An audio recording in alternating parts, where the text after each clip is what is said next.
বলছে? এই বইটার নাম কি? এই কিতাব নাজিল করেছেন কে? এই কিতাবের ভেতরে কোনো ভুল আছে? কোনো সন্দেহ আছে? থাকবেই বা কিভাবে? কারণ এই কিতাব নাজিল করেছেন তিনি, যিনি সকল প্রকার দোষ ত্রুটি দুর্বলতা এবং অক্ষমতা থেকে মুক্ত, যেই সমহান সত্তা। তিনি কে? তিনি এই কিতাব নাজিল করেছেন এবং এই কিতাবের অথেন্টিসিটির ব্যাপারে এই কিতাবের শুরুতেই বলেছেন, যালিকাল কিতাব লা রাইবা ফীহি হুদাল লিল মুত্তাকিন।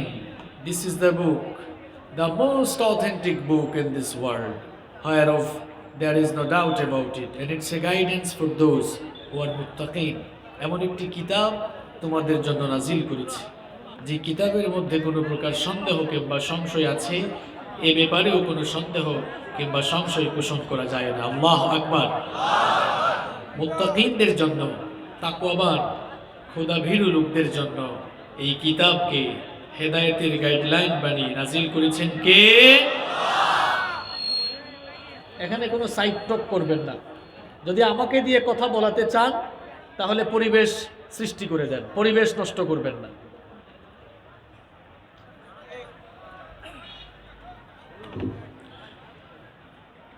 বারবার কনসেন্ট্রেশন ব্রেক করলে হবে না।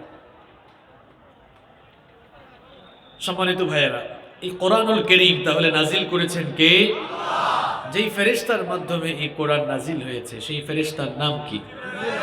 জিবরিল আলাইহিস সালাম।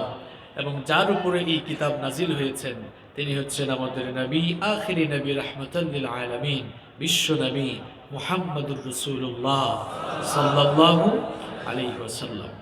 বলেন তো, কোরআনুল কারীম এটি কয়দিন কিংবা কত বছরে নাজিল হয়েছে? সবাই বলতে পারলেন না। আমার কথা কি শেষ পর্যন্ত শোনা যায়?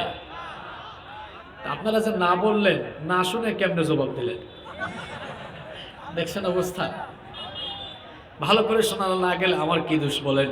এই মাইকম্যান তো এখানে কোনো মাইক দেয় নাই, সে গাছে দিয়ে তার বাড়িতে ওয়াজ শোনাচ্ছে, সে আপনাদেরকে ওয়াজ শোনাতে চাচ্ছে না। আমি নিজেই আমার কথা শুনতেছি না ভালো করে। একজন বক্তা তার কথা যদি সে না শোনে, সে মনের মতো করে কথা বলতে পারে না। এই জন্য ডায়াসের উপরে দুইটা মনিটর রাখতে হয়। সে মাইক দিছে গাছে আর মনিটর দিছে ওই সাইডে একটা, ওই সাইডে আর একটা। তার সেটিং এর সিস্টেম দেখেন, পাগল। আল্লাহ যেন তারে হেদায়াত দেয়। সম্মানিত ভাইয়েরা, তাহলে কোরআনুল কারীম, সবাই একটু আওয়াজ করে জবাব দেন তো, কোরআনুল কারীম কত বছরে নাজিল হয়েছে?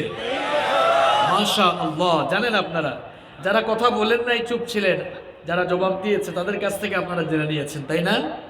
কোরআনুল কারীম একদিনে নাজিল হয় নাই। রাসূল কারীম সাল্লাল্লাহু আলাইহি ওয়াসাল্লামের কাছে আল্লাহ তাআলার এই কিতাব কোরআনুল কারীম ধারাবাহিকভাবে বিভিন্ন অবস্থা এবং ঘটনার পরিপ্রেক্ষিতে নবুয়তের সুদীর্ঘ 23 বছরে এই কোরআন নবীজির কাছে নাজিল করেছেন কে? তাহলে কোরআন কত বছরে নাজিল হয়েছে? এবার আপনারা জবাব দেন তো, আল্লাহ তাআলা চাইলে কোরআনুল কারীম একদিনে একেবারে এট এ টাইম নাজিল করতে পারতেন কিনা?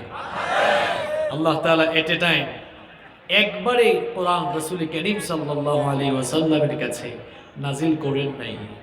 ধীরে ধীরে, অল্প অল্প করে, যখন যেটুকু দরকার, বিভিন্ন অবস্থা এবং ঘটনার পরিপ্রেক্ষিতে আল্লাহ তাআলা তার হাবিবের কাছে কিতাব পাঠিয়েছেন।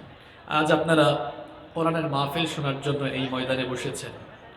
পৃথিবীর বিভিন্ন জায়গায় আমরা কোরআন থেকে কথা বলি, কোরআনের আলোচনা শুনি, কিন্তু কোরআনুল কারীম সুদীর্ঘ 23 বছরে এই পৃথিবীতে এসেছে, রাসূল কারীম সাল্লাল্লাহু আলাইহি ওয়াসাল্লামের উপরে নাজিল হয়েছে। আমরা খুব সুন্দর পরিবেশে বসে এখন কথা বলছি, কিন্তু যার উপরে এই কিতাব নাজিল হয়েছে, এই কিতাব নাজিল হওয়ার পর কোরআনের প্রচার প্রসার এবং কোরআনের বিধান বাস্তবায়ন করতে গিয়ে রাসূল কারীম সাল্লাল্লাহু আলাইহি ওয়াসাল্লাম কি ভয়াবহ পরিস্থিতির সম্মুখীন হয়েছিলেন, আমরা অনেকে তা জানি না। আমরা অনেকেই বলি যে পৃথিবীতে ইসলাম রাসূল কারীম সাল্লাল্লাহু আলাইহি ওয়াসাল্লামের আদর্শের মাধ্যমে প্রতিষ্ঠিত হয়েছে। এটা সত্য, তবে পুরোটা সত্য নয়। ইসলাম শুধুমাত্র রাসূল করিম সাল্লাল্লাহু আলাইহি ওয়াসাল্লামের আদর্শের মাধ্যমেই প্রতিষ্ঠা হয় নাই, বরং আল্লাহর জমিনে আল্লাহর দ্বীন কায়েম হয়েছে আদর্শের পাশাপাশি রক্ত এবং ত্যাগ আর কুরবানির নজরানার মধ্য দিয়ে, ঠিক না? আপনারা বলবেন কেমনে? যদি শুধুমাত্র আদর্শ দিয়ে ইসলাম আসতো, তাহলে আপনারা বলেন মক্কায় কালেমার দাওয়াত শুরু করার পর রাসূল করিম সাল্লাল্লাহু আলাইহি ওয়াসাল্লামকে যারা গালি দিয়েছিল এরা ভালো মানুষ না কাফের? এবার আপনারা বুঝে শুনে জবাব দেন তো, আল্লাহর নবীকে আল আমিন উপাধি দিয়েছিল কাফের না মুসলমান? দেখেছেন অবস্থা? আল আমিন উপাধি দিল কাফেররা, আর যখন নিজেদের মতের সাথে মিলে না তখন কাফের বানালো। তা আপনি যে কথায় কথায় বক্তব্য দেন যে হুজুর এই রক্তমাখা ইতিহাস না বললেও তো হয়, আদর্শের কথা বললেই তো হয়, আপনার বক্তব্য অনুযায়ী যদি শুধু আদর্শ দিয়ে ইসলাম আসতো, তাহলে যেই নবীকে তারা সত্যবাদী, বিশ্বস্ত, আমানতদার মনে করত, যেই নবীকে তারা আল আমিন বলেছিল, সেই নবীকে তারা পিটালো কেন, মারলো কেন, রক্তাক্ত করলো কেন? শুধুমাত্র আদর্শ দিয়ে আল্লাহর জমিনে আল্লাহর দ্বীন কায়েম হয় নাই। আদর্শ এবং রক্তদান, ত্যাগ আর কুরবানির চরম পরাকাষ্ঠা প্রদর্শনের মধ্য দিয়েই আল্লাহর জমিনে আল্লাহর দ্বীন কায়েম হয়েছে। সুতরাং আমরা যারা আল্লাহর জমিনে আল্লাহর দ্বীনের পথে চলব, আমরা নিজেদেরকে নবীজির আদর্শের উপরে যেমনি অবিচল রাখবো, তার পাশাপাশি আল্লাহর দ্বীনের জন্য, কোরআনের জন্য ত্যাগ, কুরবানির নজরানা পেশ করতে হলে, এমনকি নিজেকে আল্লাহর দ্বীনের জন্য কুরবানি করতে হলে সেই রকম মন মানসিকতা নিয়ে প্রস্তুত থাকা লাগবে। কোরআন কিভাবে এসেছিল শুনেন। রাসূল করিম সাল্লাল্লাহু আলাইহি ওয়াসাল্লাম নবুয়ত পেয়েছেন কত বছর বয়সে? কত বছর বয়সে? কত বছর? বিশ্বনবী সাল্লাল্লাহু আলাইহি ওয়াসাল্লামের কাছে 40 বছর বয়সে সাইয়েদনা জিবরিল হেরা গুহায় ওহী নিয়ে আগমন করলেন। বিশ্বনবী সাল্লাল্লাহু আলাইহি ওয়াসাল্লামের কাছে যখন ওহী নাজিল হলো, কোরআনুল কারীম যেদিন নাজিল হলো, সেই দিন থেকে আল্লাহর নবী তার নবুয়তি কার্যক্রম শুরু করে দিলেন। নবুয়তি কার্যক্রম শুরু করার আগ পর্যন্ত মক্কার চতুর্দিকে রাসূল করিম সাল্লাল্লাহু আলাইহি ওয়াসাল্লামের চারিত্রিক প্রশংসায় গোটা মক্কার পরিবেশ অত্যন্ত মুগ্ধ ছিল। সকলেই আল্লাহর নবীকে মহব্বত করত, ভালোবাসত। রাসূল করিম সাল্লাল্লাহু আলাইহি ওয়াসাল্লামের চারিত্রিক মাধুর্যতা, বিশ্বস্ততা আর আমানতদারিতায় মুগ্ধ হয়ে কাফের মুশরিকরা আল্লাহর নবীকে আল আমিন বলে উপাধি দিল। আল্লাহর নবীকে তারা এত বেশি মহব্বত করত, এত ভালোবাসতো, এত বিশ্বাস করত, তাদের ধন সম্পদ এনে বিশ্বনবী সাল্লাল্লাহু আলাইহি ওয়াসাল্লামের কাছে আমানত রাখত। বিশ্বনবীকে তারা এতটাই ভালোবাসতো, এত আমানতদার, এত বিশ্বস্ত মনে করত যে তারা রাসূল করিম সাল্লাল্লাহু আলাইহি ওয়াসাল্লামের সত্যবাদিতা আর আমানতদারিতায় মুগ্ধ হয়ে আল্লাহর নবীর কাছে তাদের সর্বস্ব এনে আমানত রাখতেও তারা দ্বিধাবোধ করতো না।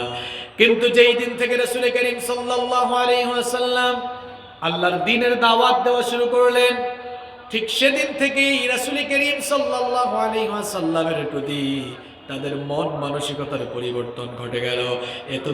এতদিন তারা যেই লোকটাকে আল আমিন বলেছিল, এতদিন তারা যেই লোকটাকে আমানতদার মনে করত, শুধুমাত্র কোরআনের দাওয়াত শুরু করার কারণে, আল্লাহর দ্বীনের দাওয়াত শুরু করার কারণে এবার তারা সেই লোকটাকে অকথ্য ভাষায় গালিগালাজ শুরু করে দিল, ঠাট্টা উপহাস শুরু করলো, অকথ্য ভাষায় গালিগালাজ শুরু করলো। রব্বুল আলামিন সেই কাফের মুশরিকদের গালিগালাজ আর ঠাট্টা উপহাসের ভাষাগুলো কোরআনে কারীমে তুলে দিয়েছেন। কোরআনে কারীমের 15 নম্বর সূরা সূরাতুল হিজরের 6 নম্বর আয়াতে রব্বুল আলামিন কাফের মুশরিকদের মুখের ভাষা তুলে দিয়েছেন। ওয়াকালু ইয়া আইয়ুহাল্লাযী নুজ্জিলা আলাইহি যিকরু ইন্নাকা লামাজনুন। আল্লাহ তাআলা বলছেন, ওই কাফেরেরা বলতো, যার উপরে এই জিকির তথা কোরআন নাজিল হয় ওই লোকটা পাগল ছাড়া আর কিছুই নয়। আমার ভাইয়েরা, এতদিন তারা যেই লোকটাকে আল আমিন বলেছিল, এবার তারা সেই লোকটাকে পাগল বলা শুরু করলো। বলেন তো অপরাধটা কি? আমার নবী কি কারো ঘর বাড়ি জোর করে দখল করেছে? আমার নবী কি জোর করে কারো জায়গা জমি দখল করেছে? নিয়ে অপরাধ হলো আল্লাহর জমিনে আল্লাহর দ্বীনের প্রচার শুরু করে দেওয়া। অপরাধ হলো কোরআনের দাওয়াত শুরু করে দেওয়া। কাফের মুশরিকগুলো এবার গালিগালাজ শুরু করলো। তাদের মুখের ভাষা, তাদের সেই ঠাট্টা উপহাসের ভাষা রব্বুল আলামিন কোরআনে কারিমে তুলে দিয়েছে। কোরআনে কারিমের 38 নম্বর সূরা সূরাতুস সাদের 4 নম্বর আয়াতে রব্বুল আলামিন বললেন, ওয়াজিবু আন জাআহুম মুনযিরুম মিনহুম ওয়া ক্বালাল কাফিরুনা হাযা সাহিরুন কাযযাব। আল্লাহ তাআলা বলছেন, তারা অবাক হয়ে যেত, বিস্মিত হয়ে যেত, হতবাক হয়ে যেত। তাদেরই মধ্য থেকে একজন লোককে নবুয়তের জন্য নির্বাচন করা হলো, এই জন্য তারা অবাক হয়ে যেত। আর তারা বলতো, ওয়াকালাল কাফিরুনা হাযা সাহিরুন কাযযাব, যেই লোকটার কাছে কোরআন নাজিল হয় এই লোকটা জাদুকর আর মিথ্যাবাদী ছাড়া আর কিছুই নয়। নাউযুবিল্লাহি মিন যালিক। আমার ভাইরা, খুব খেয়াল করে আমার কথাগুলো শোনেন। 40টি বছর তারা নিজেদের চোখের সামনে আমার নবীকে দেখেছে। আমার নবীর চারিত্রিক মাধুর্যতায় তারা বিমুগ্ধ হয়েছে। আমার নবীর সত্যবাদিতা, আমানতদারিতা, বিশ্বস্ততা আর চারিত্রিক মাধুর্যতায় মুগ্ধ হয়ে আমার নবীকে তারাই আল আমিন উপাধি দিয়েছিল। আমার নবীর আমানতদারিতায় মুগ্ধ হয়ে তারা আমার নবীর কাছে নিজেদের ধন সম্পদগুলো পর্যন্ত এনে আমানত রেখে দিত, গচ্ছিত রেখে দিত।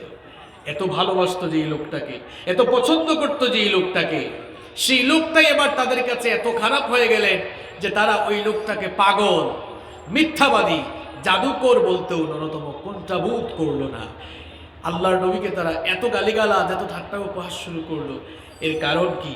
এর কারণ তিনি তো কারো ঘর বাড়ি জায়গা জমি জোর করে দখল করেন নাই। তার অপরাধ ছিল আল্লাহর জমিনে আল্লাহর দ্বীনের দাওয়াত দেওয়া, ঠিক কিনা? আল্লাহর নবী দুনিয়া থেকে চলে গিয়েছেন, পৃথিবীতে আর নবী রাসূলের আগমন ঘটবে না। ইন্নাল উলামা ওয়ারাসাতুল আম্বিয়া, উলামায়ে কিরাম হচ্ছেন নবীগণের ওয়ারিস। উলামায়ে কিরাম আল্লাহর জমিনে আল্লাহর নবীগণের প্রতিনিধিত্ব করছে। উলামায়ে কিরাম কোনো দলের দালালি করেন না, কোনো ব্যক্তি কিংবা কোনো নেতার পূজা করেন না। উলামায়ে কেরাম আল্লাহর জমিনে আল্লাহ এবং তার রাসূলের দালালি করেন। উলামায়ে কেরাম নবীগণের উত্তরসূরি। নবী যেরকম আল্লাহর দ্বীনের দাওয়াত শুরু করা মাত্রই নবীজিকে নিয়ে ঠাট্টা উপহাস আর গালিগালাজ শুরু হয়েছিল। যারাই আমার নবীকে গালিগালাজ করেছিল তাদের উত্তরসূরিরা পৃথিবীর বিভিন্ন জনপদে আছে, যারা নবীর উত্তরসূরি আলেম ওলামাদেরকেও অকথ্য আর নোংরা ভাষায় গালিগালাজ করে।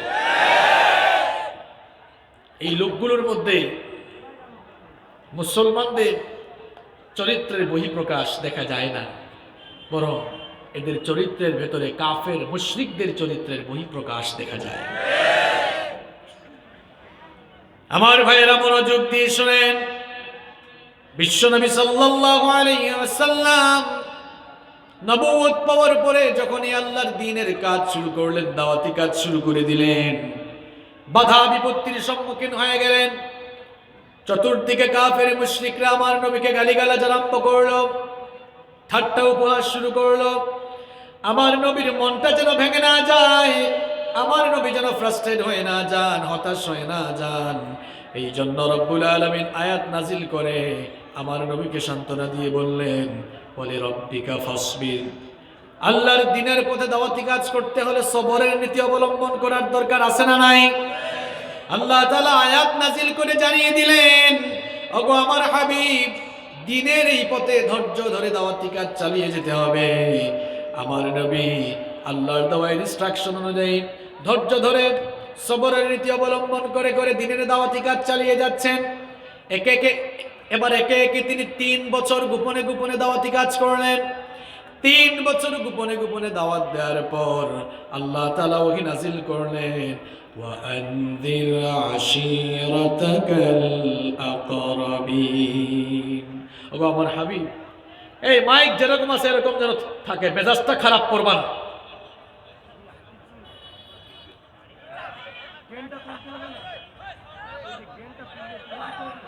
যা তুলার দিনের বেলা তুমি তুলতা, বুঝছো? তর্ক করবা না,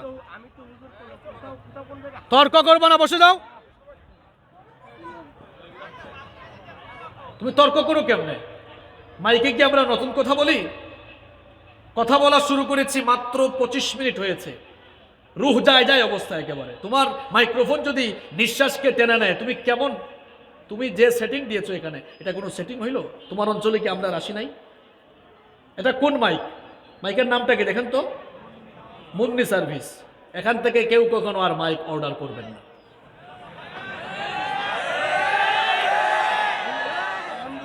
আবার আলহামদুলিল্লাহ পরে দেখছেন, জনগণ থেকে যে টাকা নিচ্ছ হালাল করে নাও, চুপ করে বসে থাকো, একটা কথা বলবা না। আমার ভাইয়েরা, বিশ্বনবী সাল্লাল্লাহু আলাইহি ওয়াসাল্লাম এইভাবে করে বাধা বিপত্তির সম্মুখীন হয়ে গেলেন। 3 বছর গোপনে গোপনে আল্লাহর দ্বীনের দাওয়াত দিলেন। গোপনে গোপনে 3 বছর আল্লাহর দ্বীনের দাওয়াত দেওয়ার পর আল্লাহ তাআলা এবার ওহী নাজিল করলেন, ওয়াআনযির আশীরাতাকাল আকরাবিন। গোপনে গোপনে আপনি তো বহু দাওয়াত দিয়েছেন, এবার প্রকাশ্যে বের হয়ে যান, একেবারে ডিরেক্টলি ওপেনলি আল্লাহর দ্বীনের দাওয়াত কাজ শুরু করে দেন। আল্লাহু আকবার। এতদিন কিভাবে দিয়েছেন? গোপনে গোপনে। এবার আল্লাহ তাআলা ওহী নাজিল করলেন, আর গোপনে দেওয়ার দরকার নাই, এবার ডিরেক্টলি একেবারে ওপেন ময়দানে দাওয়াত দেন। সুবহানাল্লাহ পড়েন। আল্লাহ তাআলার এই আদেশ আসার পর, বুখারী শরীফের হাদিস, আল্লাহর নবী তখন সাফা পাহাড়ে গিয়ে আরোহণ করলেন। সাফা পাহাড়ে আরোহণ করে আল্লাহর নবী ডাক দিলেন, সম্বোধন করলেন, ইয়া সাবাহা বলে, ইয়া সাবাহা, অর্থাৎ হাই সকাল, হাই সকাল। আরবদের মধ্যে একটি ট্রেন্ড ছিল, আরবদের মধ্যে একটি প্রথা ছিল যে গুরুত্বপূর্ণ কোনো নোটিশ, গুরুত্বপূর্ণ কোনো ঘোষণা আসলে তারা ইয়া সাবাহা বলে সম্বোধন করতো। এটা বললে লোকেরা তাড়াতাড়ি এসে চতুর্দিকে জড়ো হয়ে যেত। এটা বোঝাবার জন্য আমি আপনাদেরকে একটা দৃষ্টান্ত দিই। মনে করুন আপনাদের এলাকায় আগামীকাল সকালবেলা যদি মাইকিং হয়, সাবধান সাবধান সাবধান এরকম যদি বলে, তাহলে মানুষের মনোযোগ ওই ঘোষণার প্রতি বাড়বে নাকি কমবে? বাড়বে নাকি কমবে? আরবদের মধ্যে একটি ট্রেন্ড ছিল, গুরুত্বপূর্ণ কোনো ঘোষণা দিতে চাইলে তারা ইয়া সাবাহা বলে সম্বোধন করত। তখন সবাই গিয়ে চারপাশে জড়ো হয়ে যেত। প্রকাশ্যে দ্বীনের দাওয়াত শুরু করার অর্ডার যখন নবীজিকে দেওয়া হলো, আমার নবী সাফা পাহাড়ে উঠলেন। সাফা পাহাড়ে উঠে ইয়া সাবাহা বলে সম্বোধন করলেন। এই সম্বোধন করার পর কাফের মুশরিকগুলো এসে এবার সাফা পাহাড়ের চতুর্দিকে সমবেত হলো। আল্লাহর নবী তখন তাদেরকে লক্ষ্য করে বললেন, আরাআইতুম লাউ আখবারতুকুম আন্না খাইলাম বিসিফিন হাদাল জাবাল তুরিদু আন তুগীরা আলাইকুম আকুনতুম মুসাদ্দিকিয়া। আল্লাহর নবী বললেন, আমি যদি তোমাদেরকে বলি এই পাহাড়ের অপর প্রান্তে শত্রুপক্ষ তোমাদেরকে আক্রমণ করার জন্য প্রস্তুতি নিয়েছে, তাহলে আমার কথা তোমরা বিশ্বাস করবে নাকি? কাফের মুশরিকগুলো তখন সমস্যারে জবাব দিয়েছিল, আমরা তো তোমাকে আল আমিন মনে করি, বিশ্বস্ত মনে করি, কোনোদিন তোমাকে মিথ্যা বলতে শুনি নাই, তুমি যদি বলো অবশ্যই বিশ্বাস করব। বিশ্বনবী সাল্লাল্লাহু আলাইহি ওয়াসাল্লাম তখন বললেন, তোমরা যদি আমাকে এতই বিশ্বস্ত মনে করো, এতই বিশ্বাস করে থাকো, তাহলে আমি তোমাদেরকে বলছি, শোনো, ফাইন্নী নাযীরুল লাকুম বাইনা ইয়াদাই আযাবুন শাদীদ, আমি তোমাদের কাছে কঠিন আযাবের একজন সতর্ককারী হয়ে এসেছি। আমাকে আল্লাহ তাআলা নবুয়ত দিয়েছেন, আমাকে আল্লাহ তাআলা রিসালাত দিয়েছেন, আমি তোমাদের সামনে আল্লাহর দ্বীনের দাওয়াত উপস্থাপন করছি, আল্লাহর দ্বীন কবুল করে তোমরা মুসলমান হয়ে যাও। এই কথা শোনা মাত্রই কাফের মুশরিকদের কলিজায় আগুন ধরে গেল।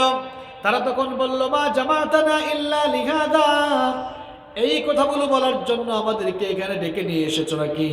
তোমার কি খায়া দেয়া কোনো কাজ নাই নাকি? এমন কথা বলার জন্য কি আমাদেরকে ডেকে নিয়ে আসছো নাকি? আল্লাহ নবীর আপন চাচা আবুল আহাব সেখানে উপস্থিত ছিল। আবুল আহাবের রাগের মাত্রা আরো বেড়ে গেল। আবুল আহাব তার রাগকে কন্ট্রোল করতে না পেরে আল্লাহ নবীকে গালি দিয়ে বসলো। সে তখন বলল, তাব্বাল্লাকা ইয়া মুহাম্মদ, মুহাম্মদ তুমি ধ্বংস হয়ে যাও। নাউযুবিল্লাহ। গালিটা দিল আল্লাহ নবীকে। আল্লাহ তাআলা কি বরদাস্ত করেছেন? কথা বলেন, বরদাস্ত করেছেন? যারা কথা বলে না এরা কি মুখে তালা দিয়ে আসছে নাকি এখানে আসার পরে মুখে ঠাডা পড়ছে? কোনটা? আমার নবীকে গালি দেওয়া হয়েছে, আল্লাহ তাআলা কি ব্যাপারটি ভালো লেগেছে? যেই মাহফিলের শ্রোতা মোরা, ওই জায়গায় আলোচনাও হয় মোরা।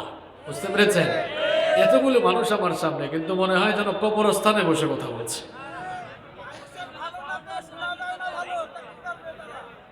তাই না? আচ্ছা যাই হোক, আপনারা আর কথা বলিয়েন না, যা হওয়ার হয়ে গেছে, তাই না? এখন যে সময়টা আছে আসুন আমরা আলোচনা করে কাজে লাগাই। আমার নিজেরই কষ্ট হচ্ছে, যেদিন মাইকের ডিস্টার্ব হয় সেদিন আমাদেরও উপরে প্রেশার পড়ে। কারণ এই মাইক্রোফোনগুলো বাজে হলে, মাইক সেটিং খারাপ হলে আমাদের হার্টে সমস্যা হয়। দেখা যায় পরের কয়েকদিন মাহফিল একটানা ভালো করে করা যায় না, কাশি হয়ে যায় কিংবা বুকে ব্যথা হয়। এটা তো ওরা বুঝবে না, এটা আমরা না বুঝি। যাই হোক, সম্মানিত ভাইয়েরা, কনসেন্ট্রেশন ব্রেক করবেন না। দেখেন, আল্লাহর নবীকে গালি দেওয়া হলো, আল্লাহ তাআলার কি ব্যাপারটি ভালো লেগেছে? আল্লাহ তাআলার ব্যাপারটি ভালো লাগে নাই। আল্লাহ তাআলা সঙ্গে সঙ্গে আবুল আহাবের গালির জবাব দিয়ে তার নামে একটি সূরা নাজিল করে দিলেন। সেই সূরার নাম কি? তাব্বাত ইয়াদা আবি লাহাবিন ওয়া তাব মা আগনা আনহু মালুহু ওয়া মা কাসাব সায়াসলা নারান যাতা লাহাবিন ওয়া ইমরাআতুহু হাম্মালাতাল হাতাব ফি জিদিহা হাবলুম মিন মাসাদ। আবুল আহাব যখন গালি দিল, গালির জবাব হিসাবে আল্লাহ তাআলা আবুল আহাবের নামেই সূরা নাজিল করে জবাব দিলেন। যে আবুল আহাব বলেছিল, মুহাম্মদ তুমি ধ্বংস হয়ে যাও, আল্লাহ জবাব দিয়ে বললেন, তাব্বাত ইয়াদা আবি লাহাবিন ওয়া তাব, আবু জাহাল তোর দুই হাত ধ্বংস হয়ে যাক। আল্লাহু আকবার। ধ্বংস হোক আবুল আহাবের দুহাত, এবং ধ্বংস হোক সে নিজেও। মা আগনা আনহু মালুহু ওয়া মা কাসাব, তার ধন সম্পদ যা সে উপার্জন করেছে তা কোনো কাজে। সায়াসলা নারান যাতা লাহাবিন ওয়া ইমরাআতুহু, অচিরেই সে এবং তার স্ত্রী লেলিহান অগ্নিশিখায় প্রবেশ করবে। তার স্ত্রীর দোষটা কি ছিল? হাম্মালাতাল হাতাব, সে মানুষের মধ্যে কি করতো? লাগায় দিত, বাজায় দিত। ফি জিদিহা হাবলুম মিন মাসাদ, তাদের গলায় শক্ত রশি পাকানো থাকবে। যেই নবীকে গালি দেওয়া হলে আল্লাহ তাআলার শান মানে আঘাত লেগে যায়, আল্লাহ নিজেই গালির জবাব দেন। সেই নবীর কিছু কপালপোড়া উম্মত এই দুনিয়াতে এখন আছে। নবীজিকে কটাক্ষ করা হলে, নবীজিকে নিয়ে আবুল তাবুল কথা বলা হলে, গালিগালাজ করা হলে, তার মুখটা তখন মুনাফিকের মতো চুপ থাকে, সে কোনো কথা বলে না। মাঝে মাঝে একটু ভাবসাব নিয়ে বলে, এটা তাদের ইন্টারনাল ব্যাপার, এ নিয়ে আমাদের কিছু বলার। যেই নবীজির শানে আঘাত করা হলে আল্লাহ তাআলা গালির জবাব দেন। সেই নবীকে গালি দেওয়া হলে যদি নবীর উম্মতের কলিজায় না লাগে, আর সে যদি ন্যূনতম প্রতিবাদটুকু না করে, বুঝতে হবে তার শরীরের ভেতরে, তার দেহের ভেতরে মুমিনের রক্ত নয়, বরং মুনাফিকের রক্ত এবং মুনাফিকের ভাইরাস বাসা বেঁধেছে। নইলে সে এমন চুপচাপ থাকে কেমনে? নবীজির অপমানে যদি কাঁদে না তোর মন, মুসলিম নয় মুনাফিক তুই, রাসূলের দুশমন। আবুল আহাব গালি দিয়েই ক্ষান্ত হলো না। সাতক্ষীরার মুসলমানরা ভালো করে শোনেন, আল্লাহর জমিনে আল্লাহর দ্বীন ইসলাম এমনি এমনি আসে নাই।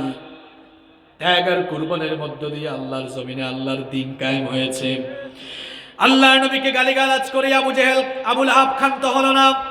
তিরমিজি শরীফের বর্ণনা এসেছে, আবুল আহাবের সামনে বড় একটি পাথর ছিল, সে ওই পাথরটা হাতে নিয়ে বিশ্ব নবীর দিকে ছুঁড়ে মারলো। সেই পাথরটা আমার নবীর মাথা মুবারকে পড়ে গেল, আমার নবীর মাথা মুবারক ফেটে গেল, আমার নবীর মাথা মুবারক ফেটে ফিনকি দিয়ে দিয়ে এবার রক্ত বের হওয়া শুরু হলো। আমার নবীর রক্তে সাফা পাহাড় ভিজে গেল। আমার হাজী সাহেব ভাইয়েরা, উমরা যারা করেছেন, হজ যারা করেছেন, সাফা আর মারওয়া পাহাড়ের মধ্যে 7 বার 7 চক্কর দৌড়াদৌড়ি করেন, সাফা পাহাড়ে দৌড়াদৌড়ি করে হজ করে আসেন, উমরা করে আসেন, কিন্তু যেই সাফা মারওয়ায় দৌড়াদৌড়ি করে ওই সাফা পাহাড় আমার নবীর রক্তে রঞ্জিত হয়েছে। আপনি উমরা করে আসেন, ওই সাফা পাহাড়ে গেলে আপনার হৃদয়ে কি কোনো ফিলিংস জাগ্রত হয় না? আপনার অন্তরে কি সেই অনুভূতি কাজ করে না যে এই পাহাড়ে তো আমার নবীর রক্ত ঝরেছিল? আল্লাহু আকবার। আমার নবী বেহুশ হয়ে গেলেন। আবুল আহাব বাড়িতে গেল। আবুল আহাবের 2 ছেলে উতবা আর উতাইবা বিশ্বনবী সাল্লাল্লাহু আলাইহি ওয়াসাল্লামের 2 মেয়ে উম্মে কুলসুম আর রুকাইয়াকে বিয়ে করেছিল।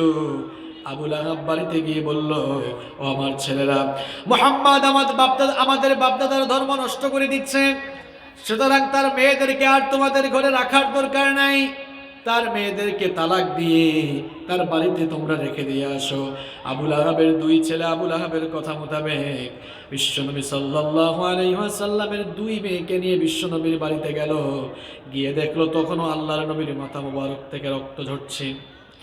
আবুল আহাবের 2 ছেলে বলল, গো মুহাম্মদ, শুনেছি তুমি নাকি আমাদের বাপদাদার ধর্মের বিপরীতে নতুন ধর্মের দাওয়াত দিচ্ছ, শুধুমাত্র এই অপরাধের কারণে তোমার 2টি মেয়েকে তালাক দিয়ে তোমার বাড়িতে রেখে গেলাম। কি মনে করেন সাতক্ষীরার ভাইরা, এত সহজে ইসলাম এসেছে আল্লাহর জমিনে?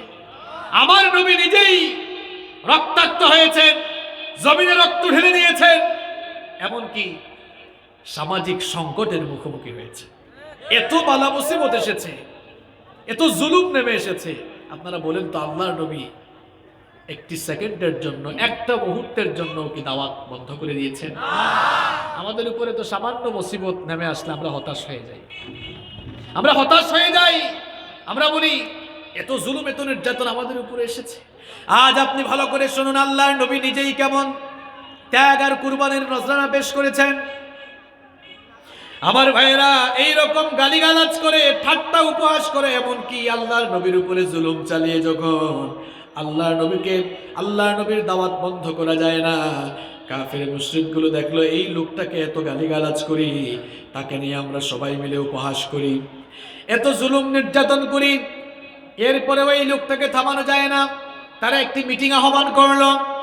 মিটিং আহ্বান করে সিদ্ধান্ত নিল, চলো আমরা মুহাম্মাদের কাছে একটি প্রস্তাব পেশ করি, আমরা তাকে কিছু লোভ লালসা দেখাই।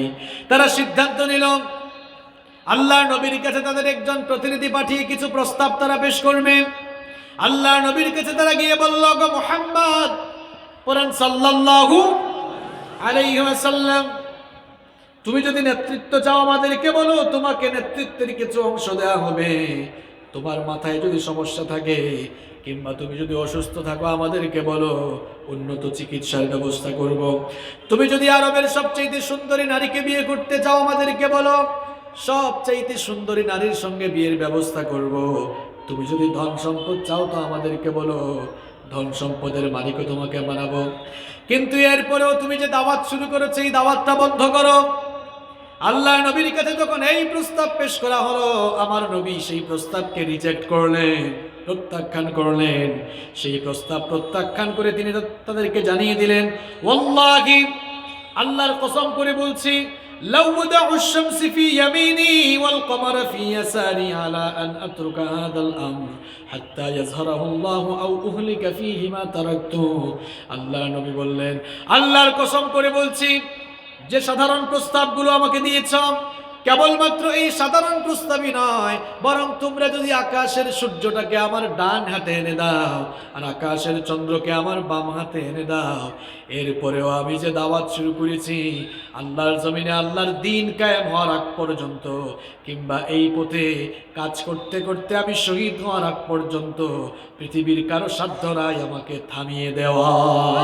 আল্লাহু আকবার। আল্লাহর নবীর এই জবাব শুনে কাফের মুশরিকরা আরো ক্ষিপ্ত হয়ে গেল। তারা এবার সিদ্ধান্ত নিল যেখানেই মুসলমানদেরকে পাবা সেখানেই পিটাবা, সেখানেই তাদের উপরে জুলুম নির্যাতন চালাবা। আমার নবীর উপরে আরো অবর্ণনীয় জুলুম নির্যাতন নেমে আসলো। আমার নবী যখন নামাজের মধ্যে সাজদায় যেতেন, এই নিকৃষ্ট কাফের মুশরিকগুলো আমার নবীর মাথা মুবারকের উটের নাড়ি ঘুরি ফেলে যেত। আমার নবীর এমন অবস্থা হতো, মাঝে মাঝে দম বন্ধ হয়ে যাওয়ার উপক্রম হতো। এমন ভাবে তারা কষ্ট দিত। বুখারী শরীফের মধ্যে এসেছে, আল্লাহর নবী কাবার চত্বরে একদিন সালাত আদায় করছিলেন। এক নিকৃষ্ট কাফের, তার নাম ছিল উকবা বিন আবি মুআইত। সে আল্লাহর নবীর কাছে এসে তার গামছা দিয়ে আল্লাহর নবীকে পেঁচিয়ে কাবা শরীফের চতুর্দিকে টানাটানি আরম্ভ করলো। এই অবস্থা সাইয়েদনা আবু বকর রাদিয়াল্লাহু আনহু লক্ষ্য করে তাড়াতাড়ি ছুটে আসলেন, ওই নিকৃষ্ট কাফেরের কাছ থেকে আল্লাহর নবীকে রক্ষা করলেন। এরপরে তিনি বললেন, আতাকতুলুনা রাজুলান আন ইয়াকুলা রাব্বি আল্লাহ, তোমরা কি এই অপরাধের কারণে এই লোকটাকে মেরেই ফেলতে চাও নাকি যে ঘোষণা করেছে আল্লাহ আমার রব? তোমরা কি এই অপরাধের কারণে এই লোকটাকে মেরেই ফেলতে চাও নাকি? এইভাবে করে তারা আমার নবীজিকে কষ্ট দিয়েছিল। শুধু আমার নবীকেই কষ্ট দেওয়া হয় নাই, নবীর সঙ্গী সাথী যারা ছিলেন, সাহাবী যারা ছিলেন, সাহাবায়ে কেরাম রিদওয়ানুল্লাহি তাআলা আলাইহিম আজমাইন, তারাও ত্যাগ আর কুরবানির নজরানা পেশ করেছেন। আমার ভাইয়েরা, আমরা তো ফ্রি ইসলাম পেয়েছি, ইসলামের জন্য কোনো বিনিময় দেয় নাই। কিন্তু আল্লাহর নবীর সাহাবীরা ফ্রি ঈমান পান নাই, ইসলাম পান নাই। ঈমানের জন্য তারা বিনিময় দিয়েছেন। কি বলেন, আমরা ফ্রি ঈমান পেয়েছি না? ফ্রি ঈমান পেয়েছি, একদম ফ্রি। বাপ দাদা মুসলমানের ঘরে জন্ম হয়েছে বলে আমরা কোনো ত্যাগ কুরবানি আর দেওয়া লাগে না, একেবারে ফ্রি ইসলাম পেয়েছি। আল্লাহর নবীর সাহাবীরা কিন্তু ফ্রি ঈমান পান নাই। তারা ঈমানের জন্য বিনিময় দিয়েছেন, ঈমানের জন্য ঘর বাড়ি ছাড়া হয়েছেন, ঈমানের জন্য শরীরের তাজা রক্ত ঢেলে দিয়েছেন, ঈমানের জন্য নিজের জীবনকে কুরবানি দিয়ে, রক্ত দিয়ে, জীবন দিয়ে আল্লাহর কাছ থেকে তারা জান্নাতের টিকিট কিনেছিলেন। এত ফ্রি তারা ঈমান পান নাই। এবার শুনুন তাদের ত্যাগের কাহিনী, কেমন বিনিময় দিয়ে তারা আল্লাহর কাছে নিজেদের ঈমান প্রেজেন্ট করেছেন, কেমন বিনিময় দিয়ে তারা ঈমানটাকে আল্লাহর সামনে উপস্থাপন করেছেন। চতুর্দিকে যখন ঈমানদাররা ঈমান আনয়ন শুরু করলো, যেই দিকেই যারা ঈমান আনে মুসিবত সেদিকে আসে না নাই। ঈমান কবুল করা মাত্রই কাফের মুশরিকরা চড়াও হয়ে জুলুম শুরু করে দেয়। সাইয়েদনা বেলাল রাদিয়াল্লাহু আনহু উমাইয়া বিন খালফের গোলাম ছিলেন। ইসলাম কবুল করার কারণে তার খাওয়া দাওয়া বন্ধ করে দেওয়া হলো। খাওয়া দাওয়া বন্ধ করেও তাকে দিয়ে যখন ইসলাম চালানো যায় না, এবার উমাইয়া বিন খালফ মরুভূমির অগ্নিতপ্ত বালির উপরে চিৎ করে শুইয়ে দিয়ে বুকের উপরে পাথর চাপা দিয়ে রেখে দিত। আল্লাহু আকবার। চাবুক পিটা শুরু করত, মারতে আঘাত করতে শরীরটাকে জখম করে ফেলতো। মাঝে মাঝে আবার মক্কার উশৃঙ্খল ছেলেদেরকে ডেকে এনে উটের রশি দিয়ে বেঁধে এই উশৃঙ্খল যুবকদের মাধ্যমে মক্কার চতুর্দিকে টানা হেঁচড়া করা হতো। বেলালকে এভাবে আঘাতে জর্জরিত করা হয়েছে। আঘাতে জর্জরিত করার পর বেলাল যখন একেবারে হুঁশ যায় এমন অবস্থা যখন হয়, তার কাছে গিয়ে উমাইয়া বিন খালফ বলে, বেলাল রে এখনো সময় আছে, আল্লাহর দিন ছেড়ে দে, মুহাম্মাদের দিন ছেড়ে দে, লাত মানাত উজ্জাকে তোর রব হিসাবে মেনে নে। সাইয়েদনা বেলাল রাদিয়াল্লাহু আনহু তখন বিপ্লবী কণ্ঠে বলেছিলেন, উমাইয়া তুই ভালো করে শুনে রাখ, আল্লাহর বান্দা বেলাল তার জীবন দিয়ে দিবে কিন্তু ঈমান দিবে না। শুধু বেলাল নয়, ইয়াসিরের পরিবার খুব মজলুম পরিবার ছিল। তার স্ত্রী সুমাইয়া, তার ছেলে আম্মার, এই তিনজনকে আবু জেহেল ধরলো। এরপরে জমিনে গর্ত খনন করে গর্তের ভেতরে ঢুকিয়ে দিয়ে চাবুক পিটা করত, নির্মম ভাবে তাদেরকে নির্যাতন করত। ইয়াসির বুড়ো মানুষ ছিলেন, আঘাত সইতে না পেরে, নির্যাতন সইতে না পেরে এক পর্যায়ে তিনি শহীদ হয়ে গেলেন। আল্লাহর বান্দী সুমাইয়া রাদিয়াল্লাহু আনহা ইসলামের প্রথম শহীদ ছিলেন। ইসলামের প্রথম শহীদ পুরুষ নয়, মহিলা ছিল, তাই না? মায়েরা বোনেরা ইসলামের জন্য অনেক কন্ট্রিবিউশন, অনেক অবদান রেখেছে। সুমাইয়ার উত্তরসূরি আজও অনেক মায়েরা বোনেরা আল্লাহর দ্বীনের দাওয়াতি কাজ করার কারণে, আল্লাহর দ্বীনের পথে নিজেদেরকে নিবেদিত করার কারণে তারাও সুমাইয়ার মতো মাঝে মাঝে জুলুম নির্যাতনের শিকার হন। এগুলো আমাদের দেশে নাই। আপনাদের দেশে আছে না? আমি আমাদের দেশের কথা বলছি। আপনাদের দেশে এগুলো আছে না? সম্মানিত ভাইয়েরা, আবু জাহাল যখন এভাবে অকথ্য নির্যাতন শুরু করলো, সুমাইয়া রাদিয়াল্লাহু আনহার কাছে এসে বলল, সুমাইয়া এখনো সময় আছে, মুহাম্মাদের দিন ছেড়ে দে, লাত মানাত আর উজ্জাকে তোর রব হিসাবে গ্রহণ করে রে। আল্লাহর বান্দী সুমাইয়া তখন বিপ্লবী কণ্ঠে বললেন, আবু জাহাল ভালো করে শুনে রাখ, আল্লাহর বান্দী সুমাইয়া তার জীবন দিলেও তোর কাছে ঈমান দিবে না। আল্লাহু আকবার। আবু জাহাল ক্ষিপ্ত হলো, এটা বর্ষা হাতে নিয়ে আল্লাহর বান্দী সুমাইয়া রাদিয়াল্লাহু আনহা লজ্জাস্থানে আঘাত করে তাকেও শহীদ করে দিল। এভাবেই আল্লাহর দ্বীনের জন্য সাহাবায়ে কেরাম রিদওয়ানুল্লাহি তাআলা আলাইহিম আজমাইন ত্যাগ আর কুরবানির নজরানা পেশ করেছেন। আমাদের মতো ফ্রি ঈমান তারা পান নাই। ঈমানের জন্য বিনিময় দিয়েছেন, ঈমানের জন্য বিনিময় দিয়েছেন খাব্বাব, ঈমানের জন্য বিনিময় দিয়েছেন খুবাইব। সাইয়েদনা ওমর রাদিয়াল্লাহু আনহু একবার খাব্বাবকে খালি গায়ে দেখে বললেন, ও ভাই খাব্বাব, তোমার পিঠের মধ্যে এত বড় বড় গর্ত কেন? তোমার কোমরটা এত চিকন কেন? এত চিকন কোমরওয়ালা মানুষ আর পিঠের মধ্যে মানুষের এত বড় বড় গর্ত থাকে, এমন মানুষ আমি জীবনে কোনোদিন দেখি নাই। সাইয়েদনা খাব্বাব রাদিয়াল্লাহু আনহু তখন বললেন, ওগো আমার ভাই ওমর, ভুলে গেলে নাকি সেই দিনগুলোর কথা? ইসলাম কবুল করার কারণে কাফের মুশরিকগুলো আমার খাওয়া দাওয়া বন্ধ করে দিয়েছিল। খাওয়া দাওয়া বন্ধ করেও আমাকে যখন দিন ছাড়াতে পারে না, আমার উপরে অবর্ণনীয় আর অকথ্য নির্যাতন তারা শুরু করে দিল। জ্বলন্ত কয়লার উপরে, কয়লা ছিলেন তো আপনারা নাকি অঙ্গার বলেন, কি বলে? জ্বলন্ত কয়লার উপরে আমাকে চিৎ করে শুইয়ে দিত, চিৎ করে জ্বলন্ত কয়লার উপরে শুইয়ে দিয়ে বুকের উপরে পাথর চাপা দিয়ে রেখে দিত। আল্লাহু আকবার। আমার সাক্ষীরার ভাইয়েরা, আল্লাহর জমিনে আল্লাহর দিন এমনি এমনি আসে নাই। আল্লাহর জমিনে আল্লাহর দিন কায়েমের জন্য এভাবেই সাহাবায়ে কেরাম ত্যাগ আর কুরবানির নজরানা পেশ করেছে। কি সাংঘাতিক কথা!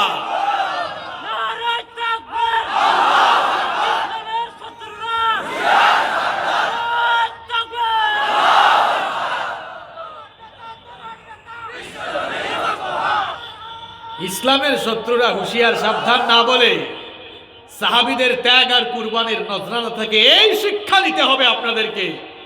সাহাবায়ে কেরাম যেমন আল্লাহর দ্বীনের জন্য নিজেদেরকে কুরবানি করে দিয়েছেন, আল্লাহর দ্বীনের জন্য আমাদের যদি রক্ত দেওয়া দরকার হয়, জীবন দেওয়া দরকার হয়, আল্লাহর দ্বীনের জন্য নিজের জীবনটাকে কুরবানি দেওয়ার জন্য প্রস্তুত থাকা লাগবে।